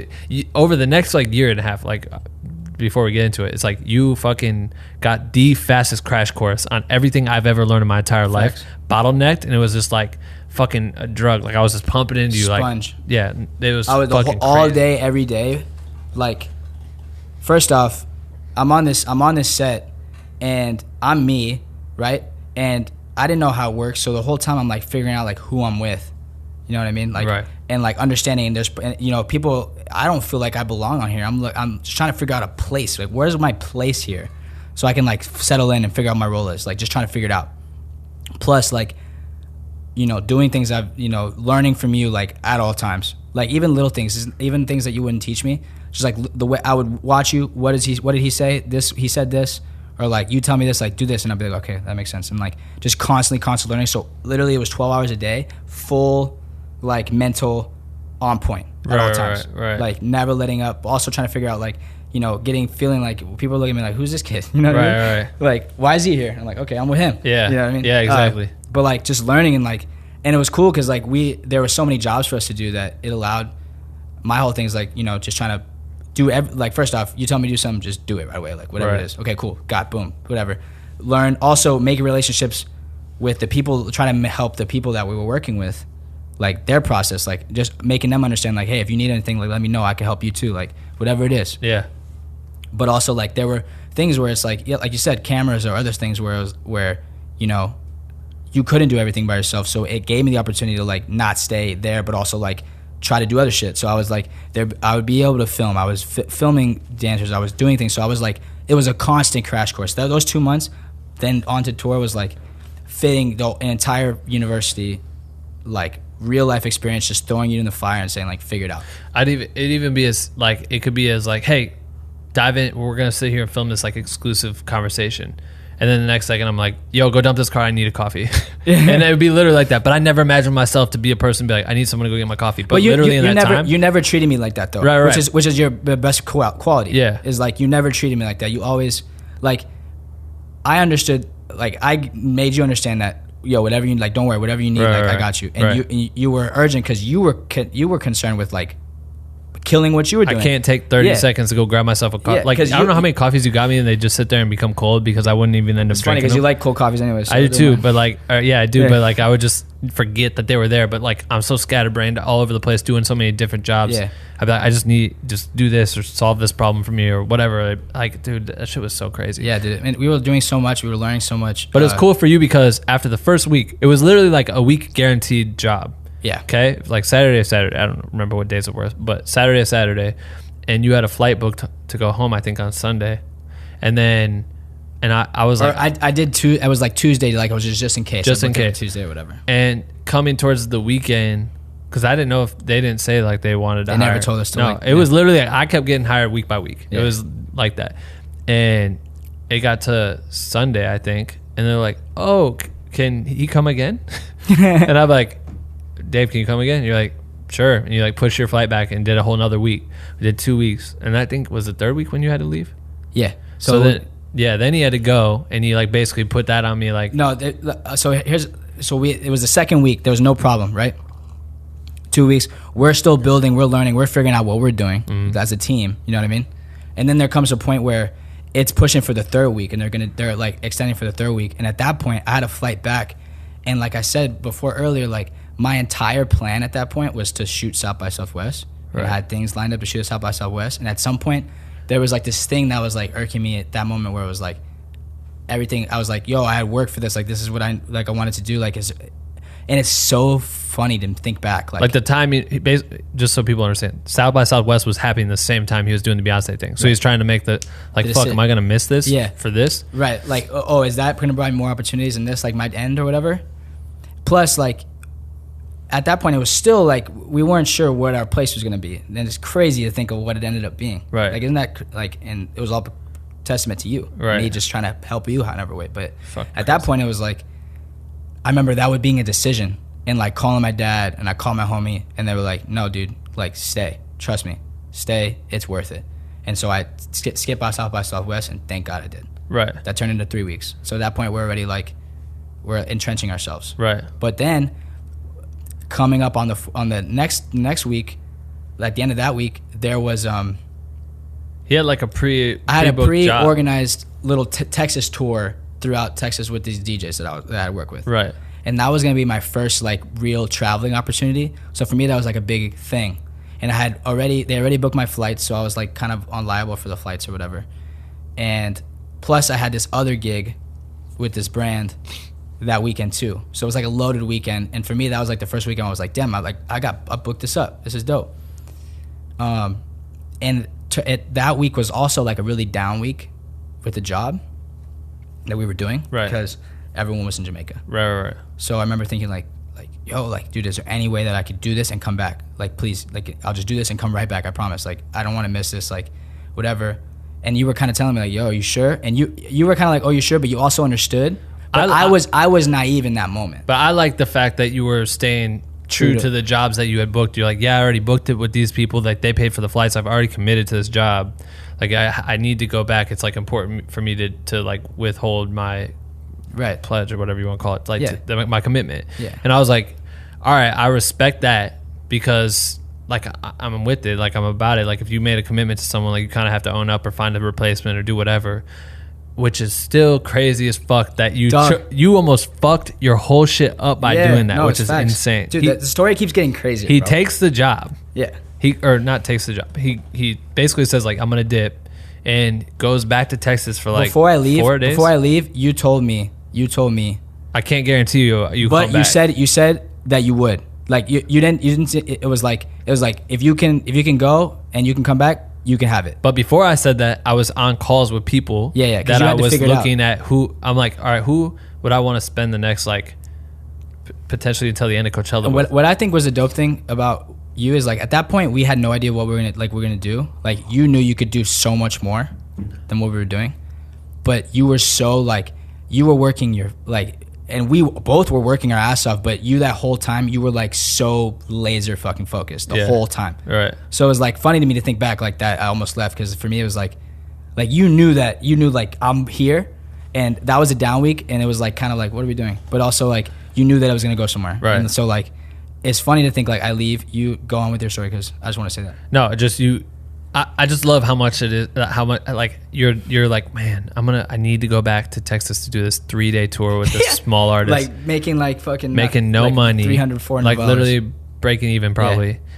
Yeah. And it's my first tour, but your real first tour, who knew is Beyonce. Yeah, but like it's funny because I do that. It's a hectic fucking weekend. I overbook myself. Shout out to my boy Adam for fucking covering for your ass. I overbooked myself for sure. And like after that week, I got my ass kicked, and I remember, and I had like 3 videos to edit. I fucked up like one of the gigs, like with one of the brand gigs, like, and I was feeling really down at that moment because I had like deleted footage and just like totally fucked up that brand gig. The tour went awesome. I definitely proved to myself like, yo, I could like, this is what I want to do, like the traveling stuff, like go shooting these shows, making the recaps, like doing the things that I love to do, the creating part, because you know when we're doing a show, we weren't creating really in terms of. So I was like, man, like I love this, but. I needed that week to edit the videos, to like fulfill my obligation, to like edit the videos from that weekend. Right. And I remember texting you like, you had Adam, shout out to Adam, Adam's dope. He was working or whatever. And I was texting you, and I remember I catching the vibe like, oh shit, like I guess I can't come back or something. Because my whole plan was like, I'm coming back. You know what I mean? Yeah. I'm gonna get this done, I'm gonna come back. But I had overbooked, so I needed the time, the couple days. And those couple days were like, crucial because you didn't want to bring in two people, like keep swapping people, because that's not cool. Nah. In terms of like it's very secret, you know what I mean? And like for Adam to come on, who was filling in for you at the time, but low key was replacing you because you were gone. Mm-hmm. He's coming in, and there's a possibility that Adam's gonna stay on for the rest of the shit. Right. And you were like, yo, I kind of need some time, blah blah blah blah. And I'm like, well, I don't want to have Adam keep staying here more days, because we spent how many weeks familiarizing ourselves with the crew, like the entire crew. I mean, think about how big Coachella was, like how big her team was. You have to meet all these people, and then you bring in someone else, especially for B to see new faces. Like, it's not, that's like, try to limit that for sure. Right. So I try to keep that to a minimum. So if it's not going to be you, or if it's not going to be Adam, and then I have to bring someone else in or whatever it is, I'm like, I don't want to keep going back and forth and having different people come in. I'm like, I just want to figure out who it's going to be. If it's going to be Adam, it's going to stay Adam. If you're going to come back, obviously I wanted to give you priority to it because you were there first. Like, you already committed to it. But your dumbass left the fucking most sick job in the world. Right. So I'm like, does he get it? I'm like, maybe he's not getting it. Like, I respect it on one hand, because shout out to you for fulfilling your engagements. But at the same time, I'm like, should I take the risk on this dude? Because is he dumb? Like, he just left Beyonce to go to Texas to shoot some dingy ass little gig and some fucking promo thing compared to this. No offense, but I'm just saying, like, what the fuck? But then I'm like, yo, he went hard the whole time. We built good chemistry. And plus, when I'm gone, my shit I'm posting is fire, and you would text me like, yo, these photos are dope, bro. Right. I remember thinking that. I was like, because you were seeing that, like, I went out there and I was doing my thing. You know what I mean? Like, I remember thinking like, yo, those photos are fire, like, how'd it go or whatever. Right. And that's when I was telling you like, yo, like can I come back? You know what I mean? Yeah. And you were telling me whatever.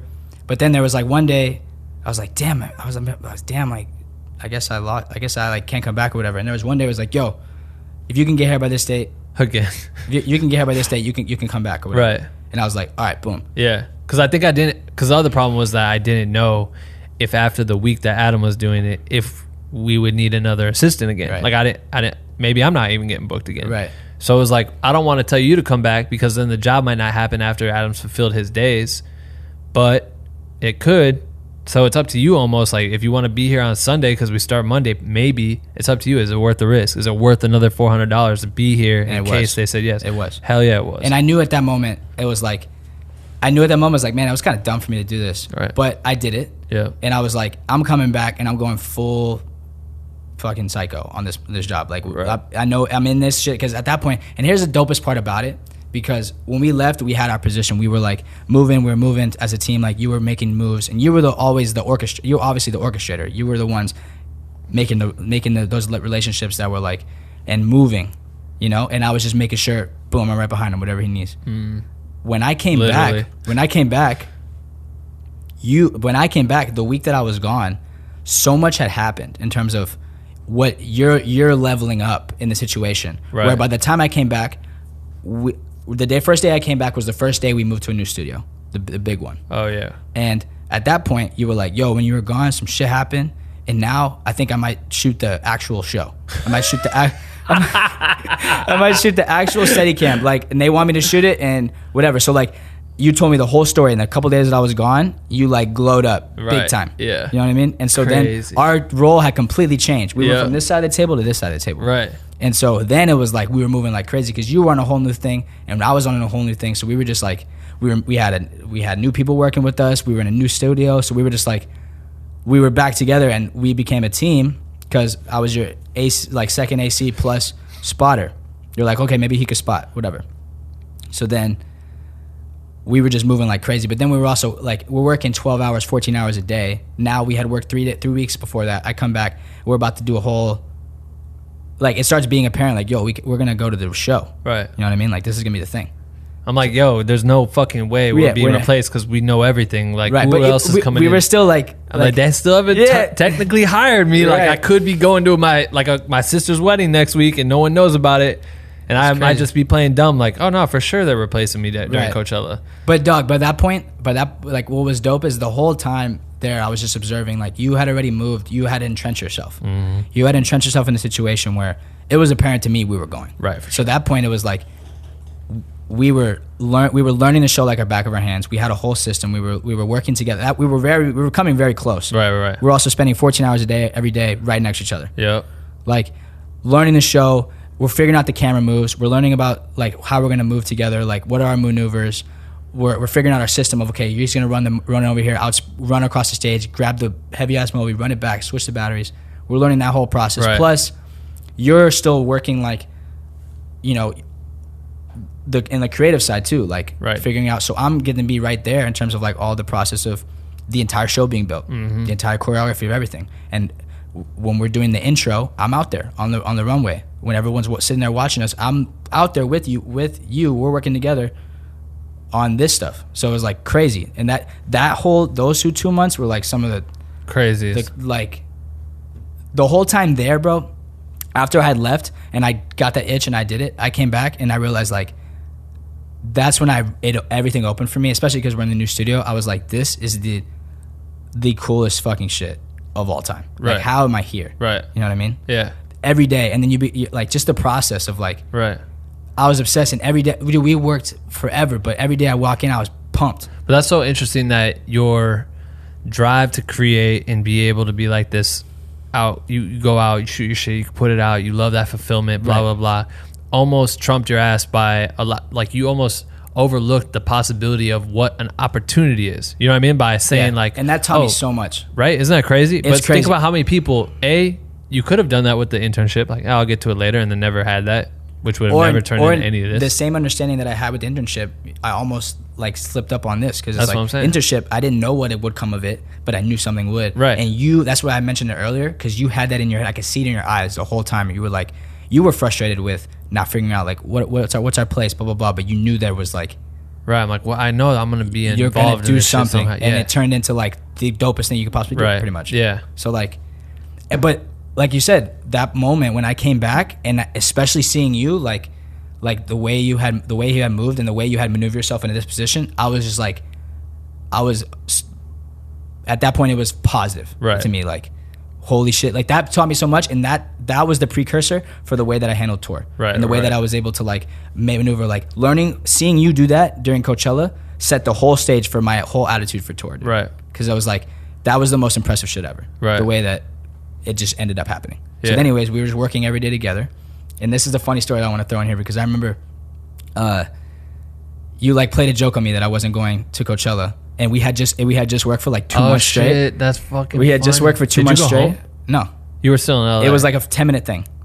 It was it was like a 10-minute thing where you saw on me how much it broke me, and you were just playing a joke on me. You were just playing a joke on me, and I remember thinking like, I know this show like the back of my hand at this point, probably even better than you, because I'm reminding you what songs are next and what move you're doing, and shit. Like that's how much I'm trying to be on this, and you were like, oh, you know, hotels are gone. The hotels are gone, and they said that they're just gonna give Coachella. They're gonna give a Coachella spotter an existing camera. Oh, and like, yeah, and like so you won't be able to go or whatever. That actually was real, though. Yeah. They almost really. They were like, oh well, we might not be because just of whatever budgeting or hotels. I think just because we had such a big crew, they couldn't actually house all of us.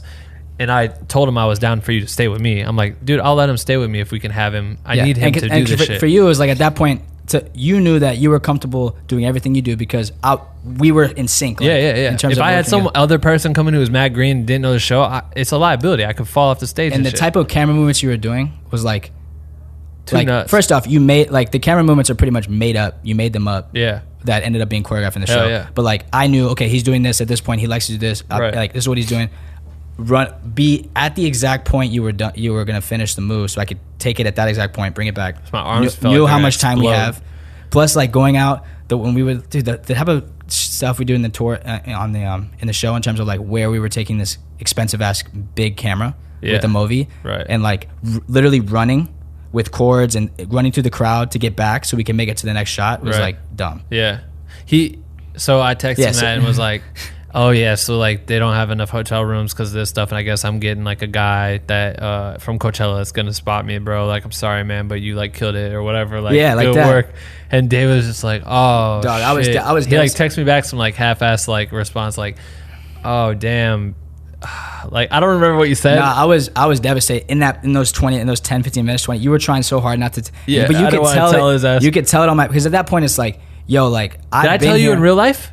In real life, in person. Oh yeah, I thought I texted to you. No, I think you texted it to me. God, but in person you told me. I fucking love a good prank, bro. Dog, I love a good prank. But at that point it's like, okay, I missed like 5 or 6 days or whatever. But I was there from the beginning of like the shit till the end, and especially till the end. So it was like I'm invested in this just as much as anyone. Like I almost felt slighted, but of course I wasn't entitled to anything. But it was just a bummer. I was like, because we saw at that point the path was clear. Right. Like, dude, we're gonna be on stage. Right.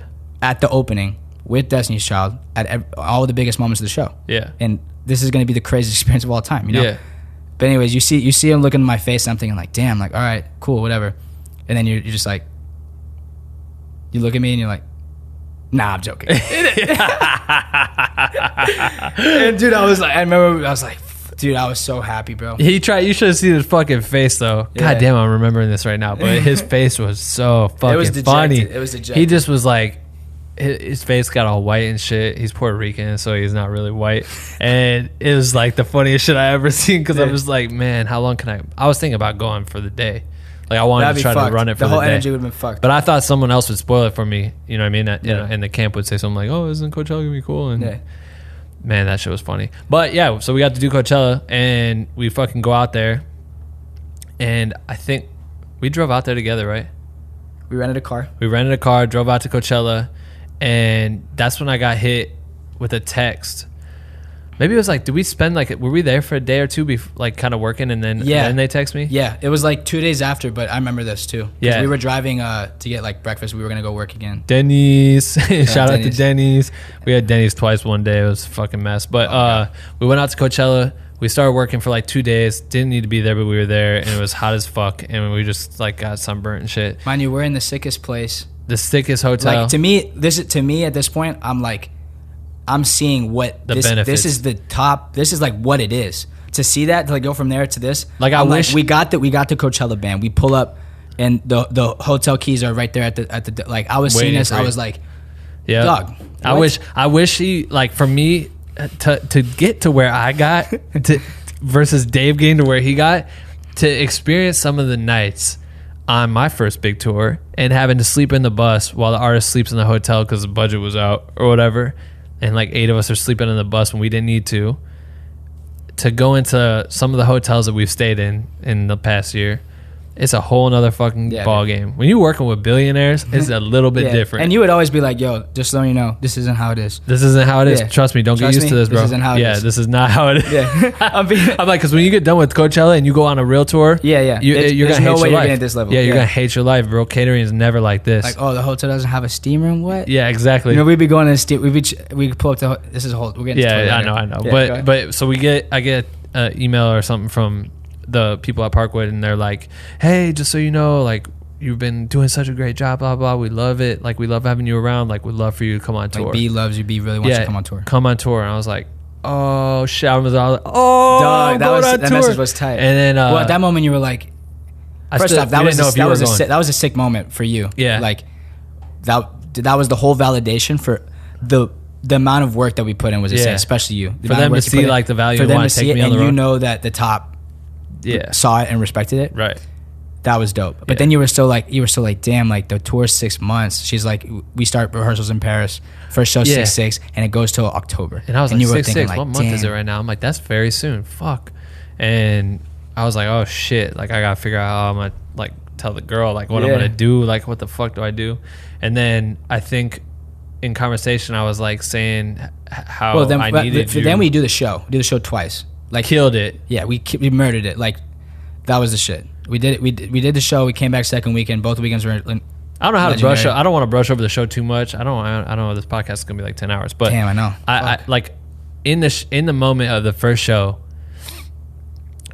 So Dave at this point is now my spotter during the show. So what that means is before I had a spotter, I was running backwards on a thin runway with a Beyonce in front of me walking towards me, and I have to keep her framed up while running backwards, while knowing where stairs were, while walking upstairs blind and maneuvering myself in a way. So then we realized that shit wasn't that safe. So then Dave started doing it, and we hooked up like a carabiner to my belt, and Dave would like guide me, and then we learned like these codes where he would like double tap me when we were like 4 seconds away from, or 4 feet from the fucking turn or some shit, and then he'd tap really quickly on my back several times when it's like, all right, start turning. Like, literally we came up with these different things. And so for Coachella, we both had to, he would be out there with me, and plus at the end of every move, we were carrying the, like, we would hand off as soon as I could stop holding. As soon as I wasn't being the one that was filming, I would give it to Dave because my arms were like jello as fuck, because that motherfucker was like 40 pounds. Yeah. And which I know is not a lot, but hold it up for 2.5 hours, holding it, plus framing 16 it, hours keeping it or whatever. stable. Yeah, it's a lot. My back was fucked. But I remember the first show, they're like, all right, hey, the boss is walking, and so we know B's coming, so that means the show's about to start, which we're just like, it's fucking game day. I took like 9 shits. Dog, I couldn't stop shitting. I was so nervous. Shitting a lot, people. And we grab our shit. That means that she's coming, so we're starting out on the B stage, which is a small stage, so me and Dave have to go out to the runway first just to be ready, and then they kill the lights and bring her out. So we go out there, and also our comms didn't work when we went out there because there was some issue. Immediately with the they don't work. They stopped working. We tried to fix them before, and then we were like, oh, they're fixed. The minute we step on the runway, they go out. They stop working, and there's 100,000 people out there, and we're just like, all anxious and stuff. Meanwhile, we're both shaking. You especially. But we go out there, and we take a knee at the end of the runway, and then like, I think you went back to try to get the comm to hear. Try to tell them like, yo, yeah, hey guys, we have no comms, and then like we're waiting. They're like, she's not coming yet for a little bit while. She's not coming for like 20 minutes. Or yeah, something. We're like, fuck, but we're already out here, so we're just so hyped that we're just like not moving. We're just like, all right, we're already out here, and then I'm just thinking about, I gotta kill it. The first shot is me. The first shot of the show that anyone sees is my fucking camera, and it's a fucking synchronized, choreographed move that is a very long take.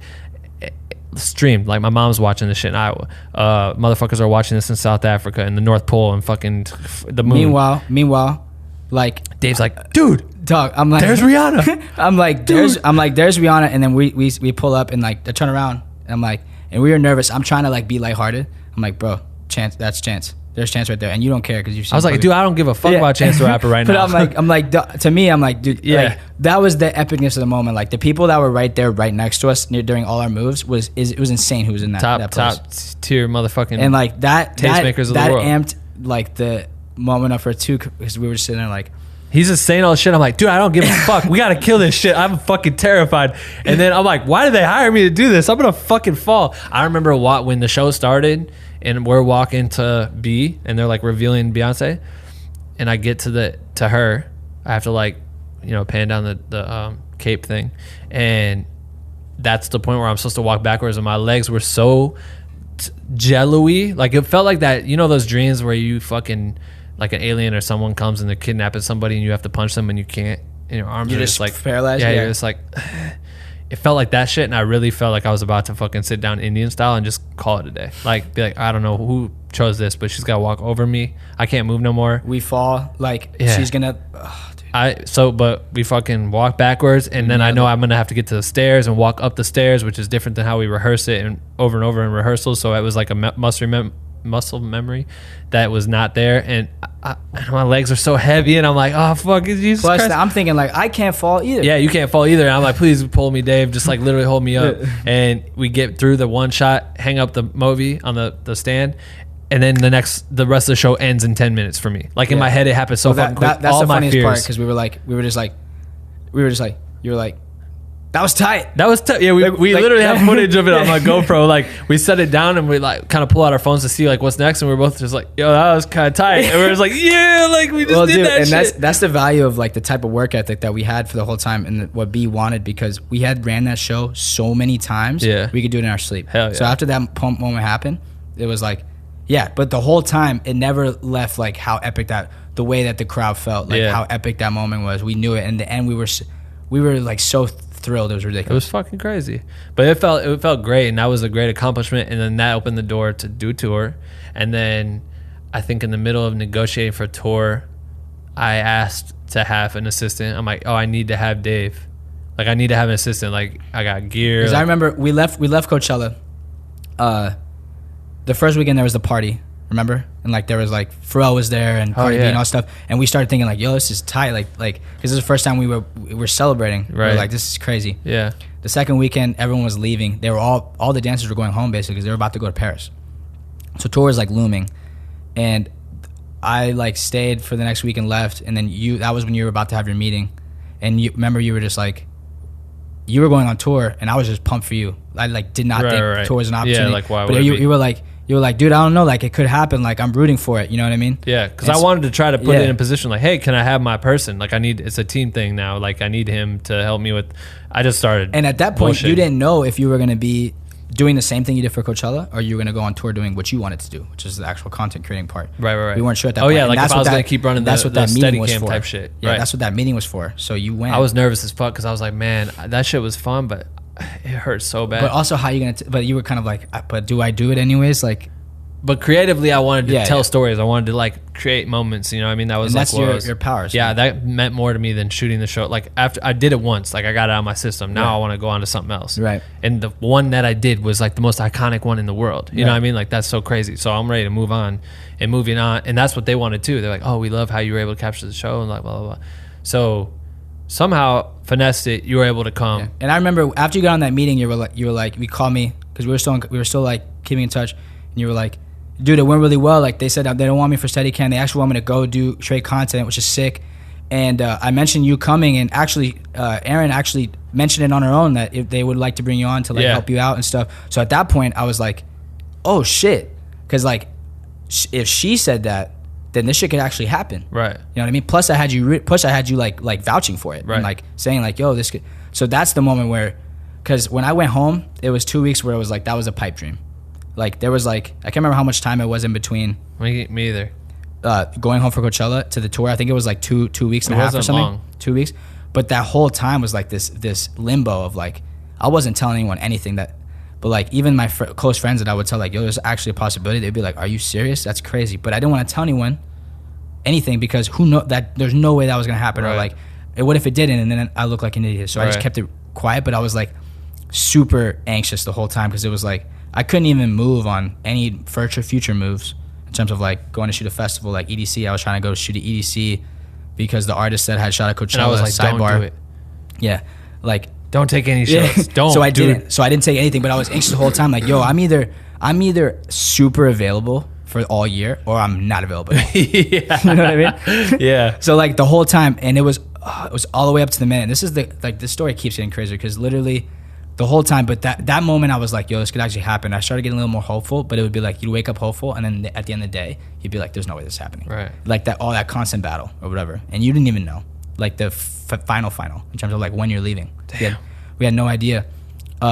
Then one day, Hold on. Let's do this. what? Let's go to a commercial break because I have to pee so bad because I had 2 of these motherfucking Dutch Bros Rebels. We chugged them. I'm sorry, by the way. Also, I'm probably talking like Motherfucker, I didn't have to do anything the first hour of the show. Super Dave's just like, fast. oh, I know how these podcasts work. which Watch. is funny. Which is funny. Yours was like that too. I know. You just Didn't like shut the fuck up. went off. Yeah, I know how podcasts work. Yeah. can I do run this these shit. things. We're going to take a bathroom break real quick and be right back after these messages. For sure. Dun, dun, dun. For sure. Hi. Have you ever wanted some merch? Well, Black with No Cream's got the merch that you need. Shop BWNC.com.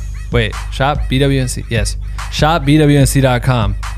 This is today's sponsor. Black with No Cream has the finest merch in the world.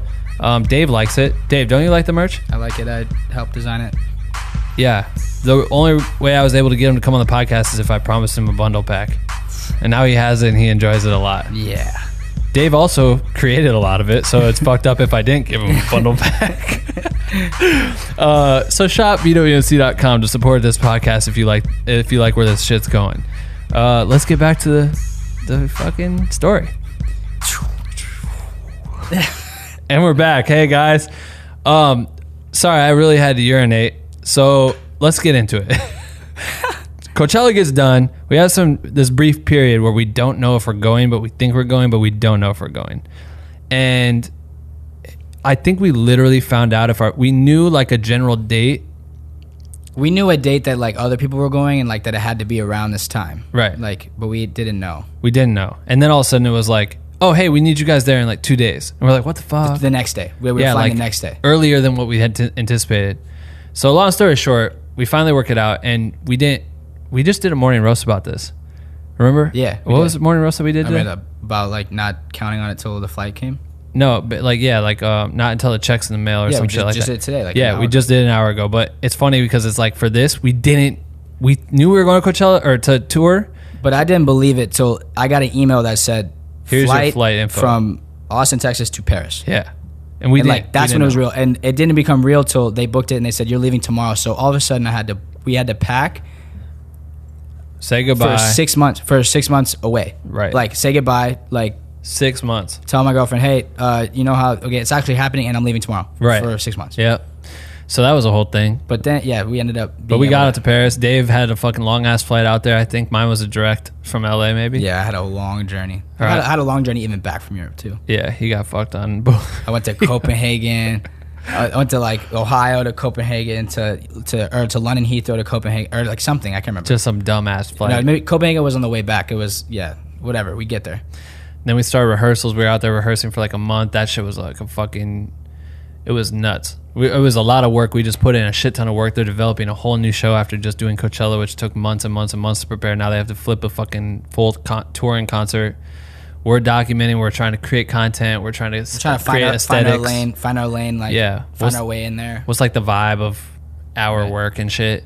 And I know like we worked so hard that we didn't even do anything in Paris. And I say this because I love this, because Dave is the reason why I like fucking did shit on this tour.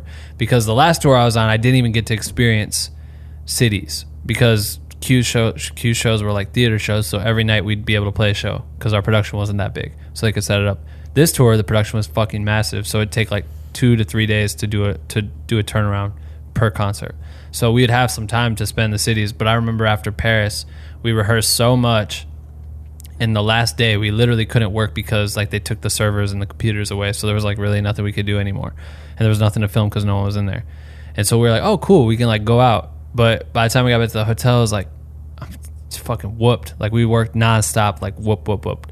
And I think that we were like, what should we do? Should we just like get some food at the mall across the street? And you're like, nah, dude, let's like go eat somewhere. And we found like Robin. Well, first off, our first meal in Paris was Five Guys. Five Guys. Because Ben was like, fuck it, I just want to eat this. I trust it. Yeah.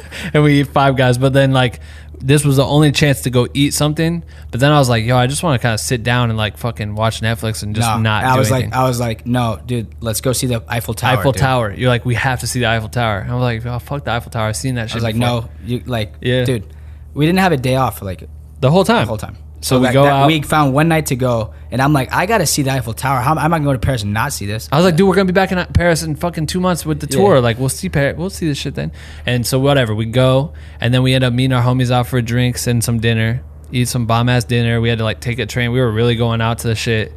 And then we just started roaming around and fucking turning up. And remember, I shot that Eiffel Tower hyperlapse. Yeah, he shot a hyperlapse that we never used until like way later. Yeah. And then we go out, find all of the content people. Somehow we all end up at the same club, and that's the last day, the very last. That's what I'm talking about. Yeah, the Eiffel Tower was like in like almost at the end, and then the end when we actually were about to leave, that's when we just like fully sent it. But I was so tired where I was like, all right, I'll go out and eat. I'm gonna have like a beer and shit, and then go home and sleep because we have to be up at fucking 6 a.m. to hit this train, a 9-hour train ride basically, to fucking wherever, Cardiff, UK. But we go out, go up. We started drinking a lot. We're like, oh shit, this is fun. Then we bounce around. We see all this stuff. We're running through the streets of Paris. We end up at this club, and the club is massive. And then we come into the dance floor, and all of the nerds on our tour, all of our content nerds, are there doing the exact same thing. Like they knew the vibes. Yeah. Oh shit, this is our chance. This is our one night. So everyone had been working hard. Like everyone's dancing. For some reason, the DJ starts playing all kinds of Beyonce and Jay-Z music randomly, and we just fucking got lit. Came back to the hotel 4:30 or something in the morning. Our train literally leaved at 6 to go to Cardiff, and like we almost missed the train. That was the worst hangover I had on the. It was the most brutal. It was the worst hangover of 2018 by far. Fact. And 2019. It was like so fucking nuts. Lauren busted in my room. She's like, if you don't get downstairs on this bus in the next 5 minutes, we're leaving you. And I'm thinking, fuck. And I didn't pack anything because after we got off work that day, we were like, fuck it, we're just gonna go straight because we just want to have fun, whatever. I remember I literally had to leave shit because I couldn't pack it fast enough so we could make it down. I woke up to her fucking bang, bang, bang, bang. I'm like, what? She's like, the bus is leaving right now. Where are you? Where's Dave? And I'm like, oh my God. I'm like fucking trying to grab my shit, calling you on speakerphone over and over again. I'm calling you from the hotel over and over again. I'm like, fuck. I'm packing up my shit. I'm like, we're fired. We're fucking so fired. We're gonna miss this bus. We're fired as fuck. But luckily, we weren't the only ones. Like everyone that went out with us also had that issue, which was we didn't know. Yeah. But we get down there. I get downstairs. Dave's not downstairs. The bus is gone. I'm like, God damn it. I'm calling you. I'm trying to figure out how to use Uber in Paris. I'm like, fuck, now we got to call an Uber and shit. Like, oh, fuck, we're going to miss this train ride or whatever. And then they call us. They're like, we're around the corner. I'm like, oh, thank God. You come down. We got on the thing. We're like, sorry. We like sit down. Everyone's hungover. You're like, I fucking left my Vans. One of my Vans. I left my scooter. Converse. I left the 3D film camera that I left had. a fucking new camera I got. All this shit just because he was so nervous. Just because, I left it. Fuck it. We get to the train station. The air doesn't work at the train station. The train's late as fuck. It's hot as hell. Dude, I didn't have enough time to pack everything like properly. So we were walking and I was just carrying like 3-4 different items that could have been easily packed into one thing. That was the worst day ever. We just wanted water. We're just like so thirsty to drink water and like, oh my God, dog. Like that was, anyway, that's how we kicked off tour. So boom, we made it to Cardiff and then we started. It was nice. This was literally a year ago. Like a year ago, almost to the day. On my birthday. To the day. That's crazy. That's dope. Fuck. But like on your birthday, it'll be the year. A year before the day before the first show. Yeah. Wow. Like how's that possible? I have no idea, dude. But what the fuck? So we go on the tour ends up like we kind of cracked the code of like the content we were gonna create and made like these giphy moments, and we were trying out all kinds of different things, see what they liked and be gravitated towards them. And it was cool because the website hosted gifts. So like we started doing that shit. Yeah, I think this is a cool point to say this part. Like the whole time, like I said earlier, like your the way you handled Coachella like inspired me a ton in terms of like and when I went into the tour, like, you know, I wasn't sure what my role was gonna be. Same attitude, same motivation, but I was like, I gotta prove myself in terms of like the creating side of stuff because like I know that I can do this shit. But it's like this is my and I just didn't know how it was gonna work. Throughout the whole rehearsals, we were just figuring it out. We weren't really we were creating, but we were just like still a lot of documenting. So that was a big crash course in terms of like documentarian BTS like style filmmaking or like shooting for that whole time. Like it forced us to like force me to like sit down and be like, learn. Okay, this is how we shoot cross angles. This is how we shoot a conversation. This is how we shoot to edit. This is how like sitting there capturing, like learning, you know, like handheld, like being very like fly on the wall. That's 2 months of like just super crash course on that. And mind you, you basically came on to do the same role, and immediately I was like, oh no, I need him to do this shit. This will help me out. Like we can work as a unit really well together. To me, I'm thinking if I can elevate Dave the same way Andrew elevated me, where he's like, oh cool, I'm gonna have you edit even though there's not really a credit for it yet or whatever, like no one asked you to do this shit, but I'm gonna like he put me in a position to win. And I'm like, if I could put Dave in the same position, like you don't need to pull my carabiner this whole tour, right? And I'm like, I need help.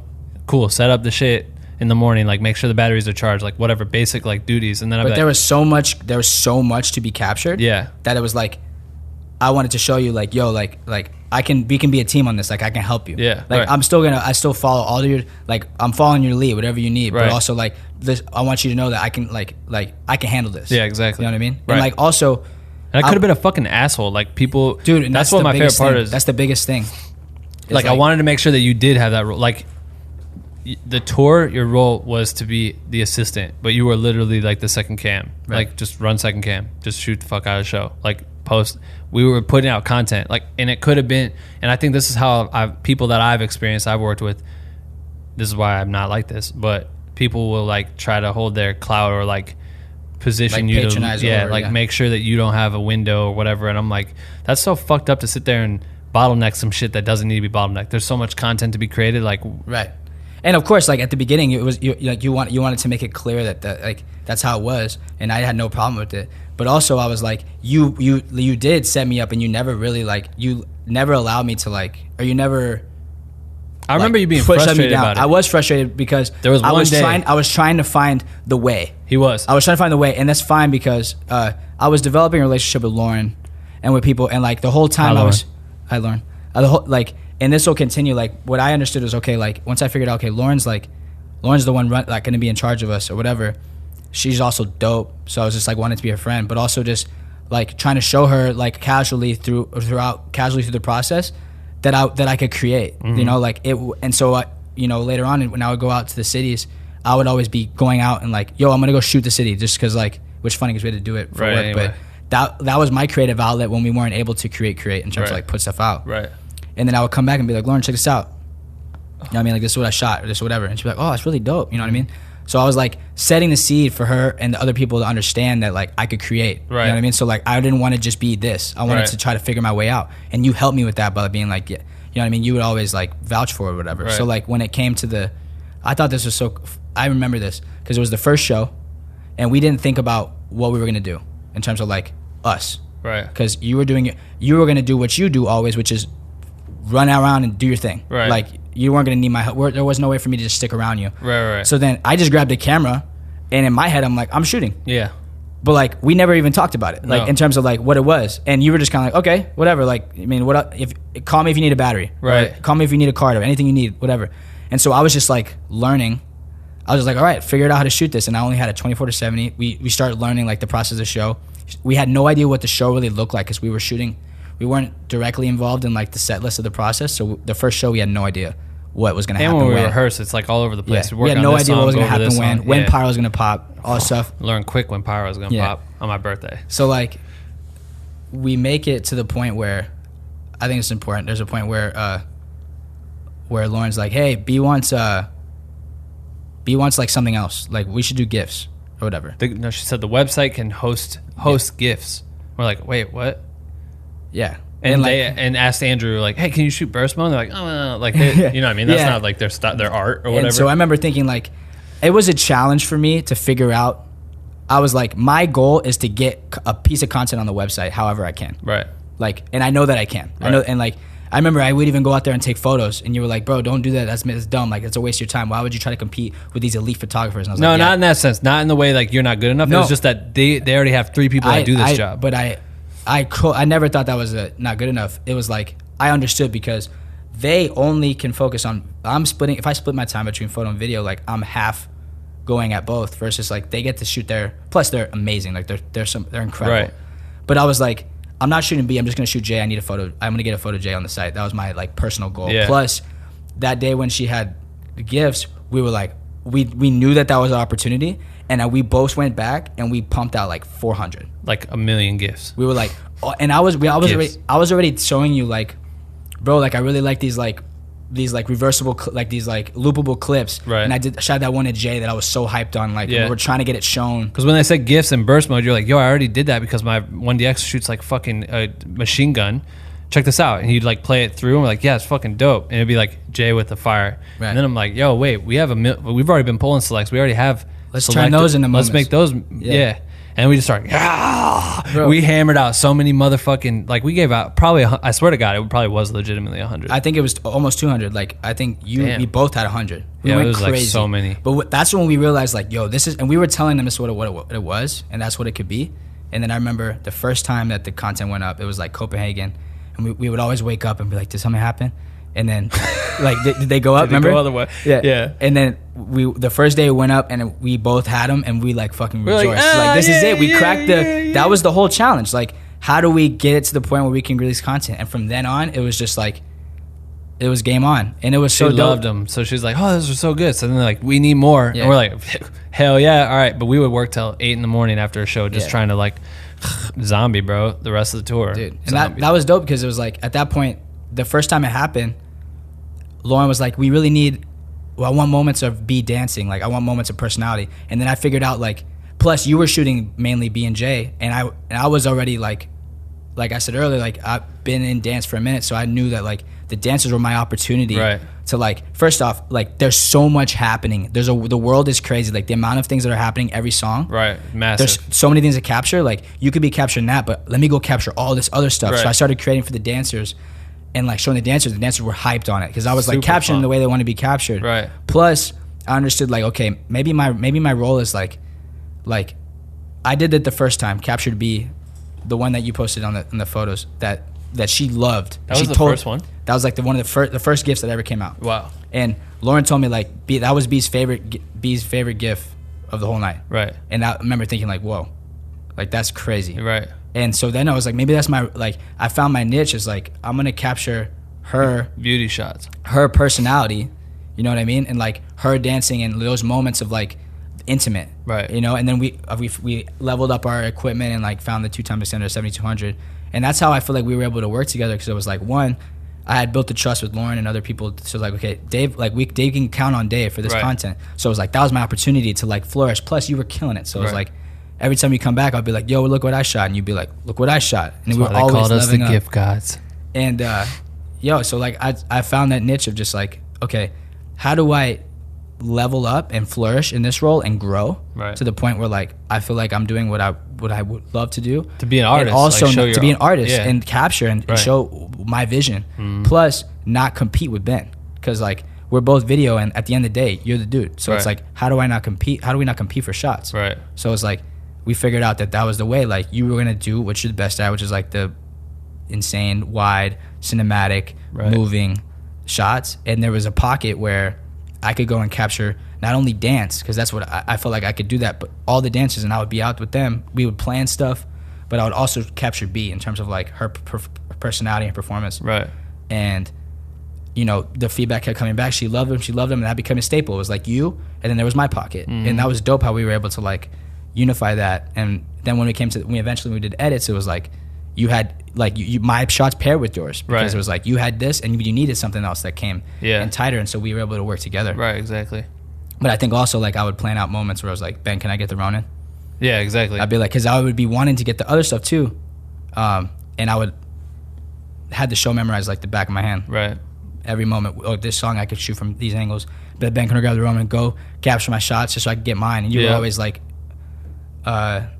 encouraging me to do that. Right. Like I remember even with the Drake one, we got one at Drake, and like we could only one could go. Right. And you were just like, you could have it. Yeah. And I was like, thank you. I know. Because low key I wanted it so bad because I was gonna be like a stamp. Because bro, Drake, that was like the first when I saw Drake, that was the most starstruck for sure I've ever been in terms of like. We had seen so many artists, but for that one, it was like unexpected. That's a whole story. Yeah, he just pulled up. He just pulled up, started walking down. You were like, Dave, because I was running up to get a battery. You were like trying to tell me to like stay down there to get the shot. And like halfway when I ran up, I was like, oh shit, and I sprinted back down. Oh shit! Oh shit! This is Dre. So yeah, man. I don't know. There was a whole ride, but to look back at the end of the tour to the beginning, in terms of like where I was at the beginning, in terms of like the footage I got the first show to the footage I got the last show, like we talked about earlier, that was 6 months of the most intense crash course. Growing up, you could do like learning, constantly evolving, like shooting a show, reviewing, learning, seeing what mistakes you made, seeing what you loved, seeing how you shot, how you could shoot better. 2 days later, you get another opportunity to prove yourself for 6 months straight. So like that, and work with the team, and like constantly every day you walk out on the show and there's 80,000 people screaming, and you realize like this is the fucking dream, dude. Yeah. And so like by the end, I feel like I grew. It's saying to me after tour, looking back, like where I was before and where I'm at after, like where I consider myself as an artist right now, still growing, still in the early stages of the career, versus where I was before. Like I feel like I'm a completely different person, and that like a completely different place creatively in terms of like what I was able to learn, what I was able to absorb from you, Robin, Raven, all this different stuff. To where I am now, Andrew, like what I've learned from them, even from photography, just watching them, like what I mean, like it's insane to think about. Right. So. Fucking ride, bro. Yeah, man. God damn. There's so much to talk about tour. That's a whole different podcast. That is a whole nother podcast. But I feel like, to have done it and then towards the end of the tour, that shit was such a long trip. We saw so much shit and did so much shit. Plus, I think it's not to mention, like, you and, like, imagine not only that, the creative side, but you and me having to work together every day.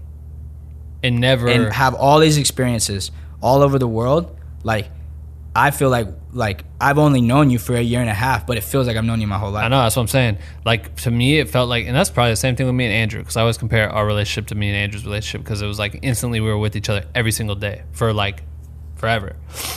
And for us, I'm like, it's crazy to think like it went from 0 to 100 so quick, where I was like, yeah, I didn't even know this dude, and then I invited him to say, he showed up, and then I was with him more than I was with my girlfriend over the course of the last year. You know what I mean? Like every single day.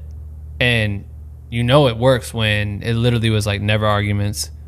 Everyone both complimented each other, trying to excel and then build. You know what I mean? And like the beauty of it is that we always knew that this was like an oversight. Like I was like, when I get done with this tour, I want to go back to this shit. And it was like the same thing for you. Like, yeah, hell yeah.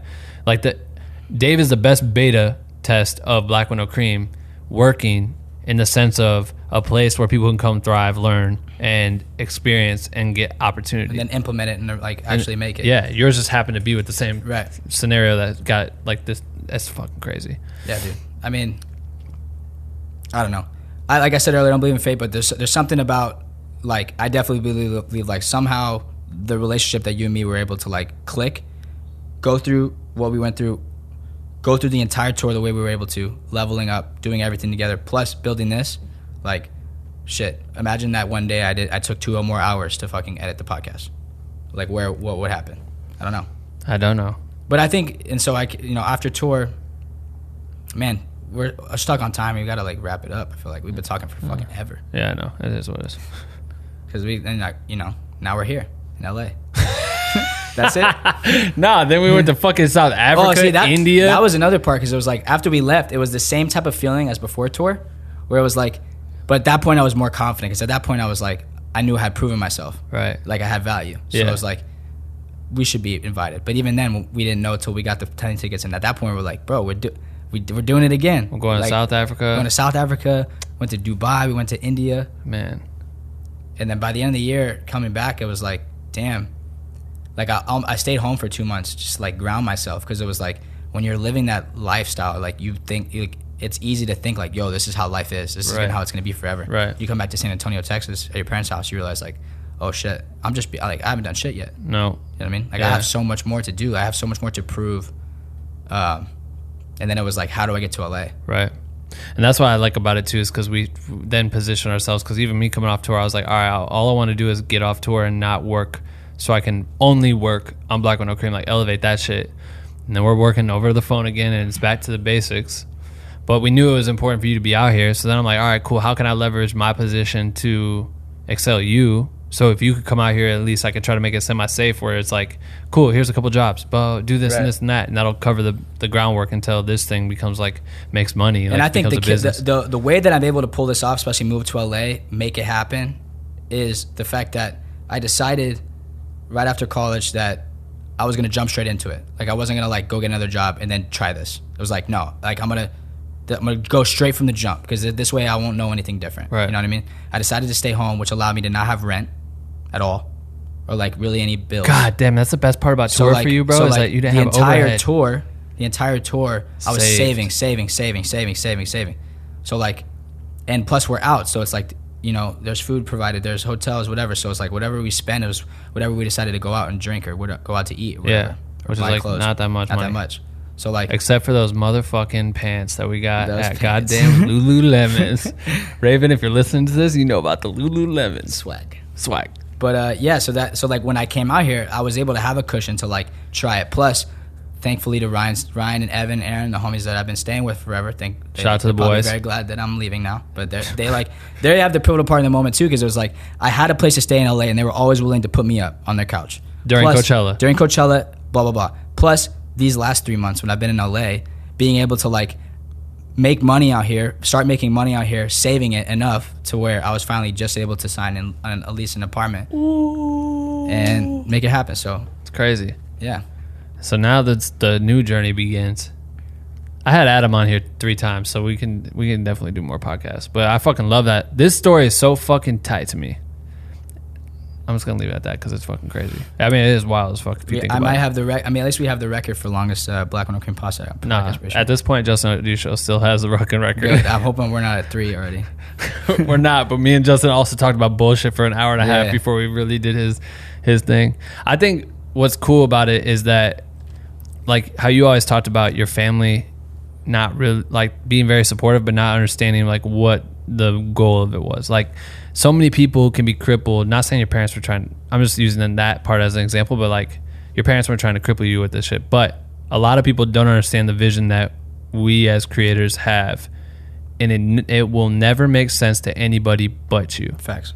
And if you think that you have to make it make sense for the people that it doesn't really matter if they understand or not, like all you can hope for is that they have your back, which in this case they did for you. But in my case, my parents had my back too, in the way of like, we don't really know where the fuck this shit comes from because I'm a cop and she's a nurse. But if you think you like filming some shit, all right, you know what I mean? Like, but like for them, the thing that they did though, like they never like no matter what, if they ever like weren't sure, they never doubted me, which is a blessing. They never doubted me, and if anything, they like since I was a kid, like no matter what I did. If I wanted to play drums, my mom was like, you can do it. Like, let's put you in this. You could do it. Like, whatever it was. Like, everything that I ever said I wanted to do, they were like, they never told me I couldn't. So I had an irrational amount of confidence. Right. Chasing something that I had no idea how I was going to pull off, plus the podcast, plus working with you, giving me the inspiration and the motivation to be like, I can do this. So, I got to the point mentally where it was like not a doubt that something was going to happen. I didn't know how. Yeah.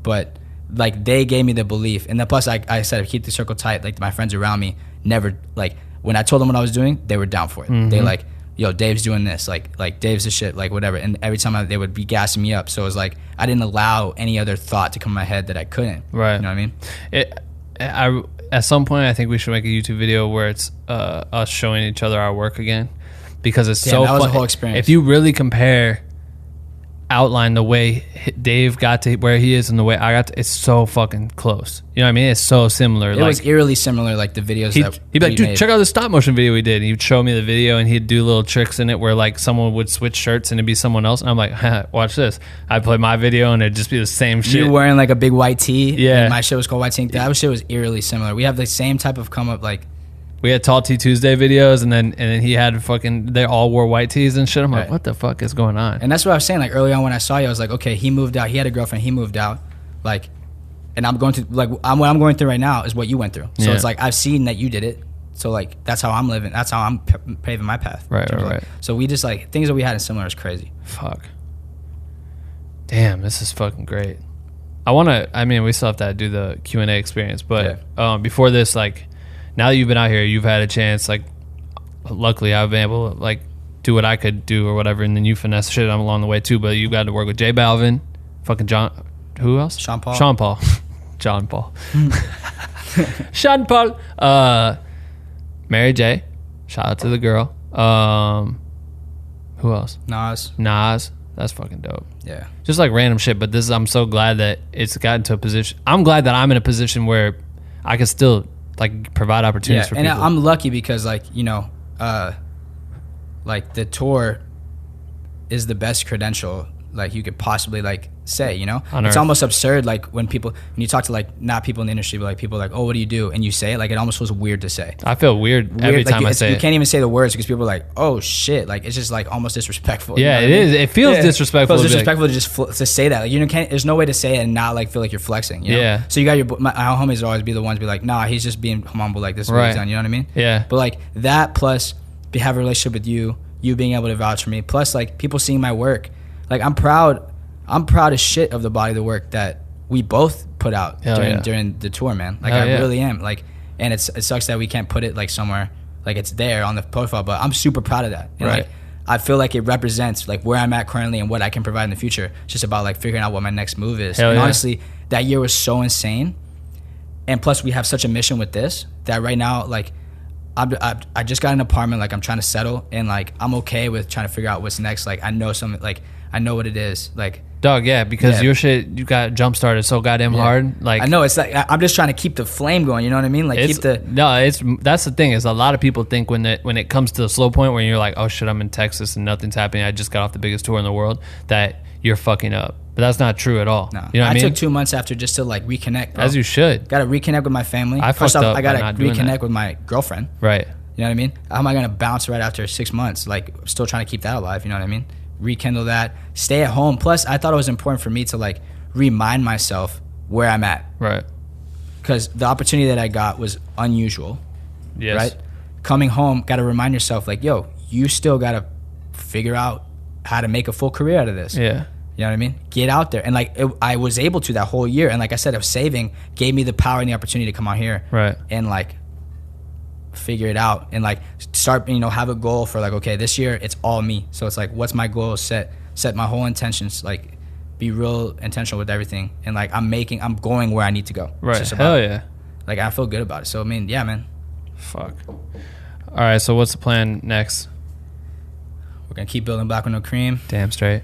Nothing, man. I mean, I have a passion. Like my biggest passion in the world is music. So I want to, you know, I haven't been able to beginning to get my feet wet in terms of music videos, but I want to keep working like on the like, you know, learning. I want to learn, keep learning in that way, helping however that, but also like hopefully find new artists to work with, to really create with and create for. Right. You know, on a level where it's like, at least with like Mary, it's been cool because like on a level of Mary's, like it's been something where it's more direct, where I can speak to her, right, and like show her something. Yeah, and that's cool, and that's something I'm searching for. It's like artists that I can work with on a more direct level where, I can just do what I love, which is just like creating. Like my favorite thing in the world, like when I did the J Balvin shit, I felt purposeful. That was the most purposeful I felt in a long time because like, you know, how I get doing music and like he's from Colombia, I'm from Puerto Rico, like. That was the creating something for people to experience the type of music that where I'm from. Right. You know what I mean? Yeah. And like dope. impact the way people see that artist that maybe they don't know him or whatever. That's the thing I love the most. Like during B, like we were the mouthpiece and the voice and the how people saw the tour who didn't get to go. Right. That's tight to me, and that's what I love the most. So, however, working with artists in whatever way, music videos, touring, content. Like figuring out what the next path is, but also not just, I've been like turning down a bunch of dope things to stay here. Right. And work on this and also like figure out like what else there is, you know? But like trying to figure out what the next like relationship is, because that's what I'm big on. It's like trying to figure out what the next team like I could work with is, you know? Right. Well, fuck. This is great. Yeah, man. If you know the deal. Sorry again. If you made it this far, if you made it this far, like props and thank you. Like for real, because I'd talk probably so fast and so long to be in about bullshit, but if you made it this far, like props to you. Nah, this like, shit was fire. Please send me a DM so I can thank you. Yeah, that gets to my next part, and you fucking know the deal because What you it is. edited this shit. All right, so if you made this far, I'm gonna tell everyone to go. I hate telling you this because it's like you fucking know what I'm about to say. No one usually knows this part, but if you made this far in the podcast, listener, go to Dave's Instagram at Dave Malave. Okay, tag me at Ben Reverse World, and then say this hashtag that Dave's about to come up with. Which I'm interested to know if you've had one in your mind that you would always say. I didn't completely forget about thinking this now. Really? Yeah. Fuck. Any hashtag you choose, they'll go to it, whatever your most current images or video, whatever's on your Instagram feed at this current moment that you're listening to the podcast, maybe 10 months from now that we recorded this. You'll put the hashtag, what's it going to be? I just got to throw it back. Let's go gift gods. Gift gods. Goddamn. I like that. Tribute hashtag. All right, go put gift gods on the gram. We are going to stay tuned because we're about to do the Q&A experience. I have people in the Black Window Cream community in our Patreon Discord. They all ask you questions, and I have a couple extra ones I want to talk to you about regarding the business behind creating content. Love it. So if you guys want to hear that, slide on over to our Patreon and support us on Patreon, patreon.com/blackwindowcream. That's where you can get the Q&A experience. Appreciate you guys listening to this episode. Dave, how do you want to end this shit? No, thank y'all. Thank you for listening. Thank you for listening. All right, let's switch over to the Q&A experience.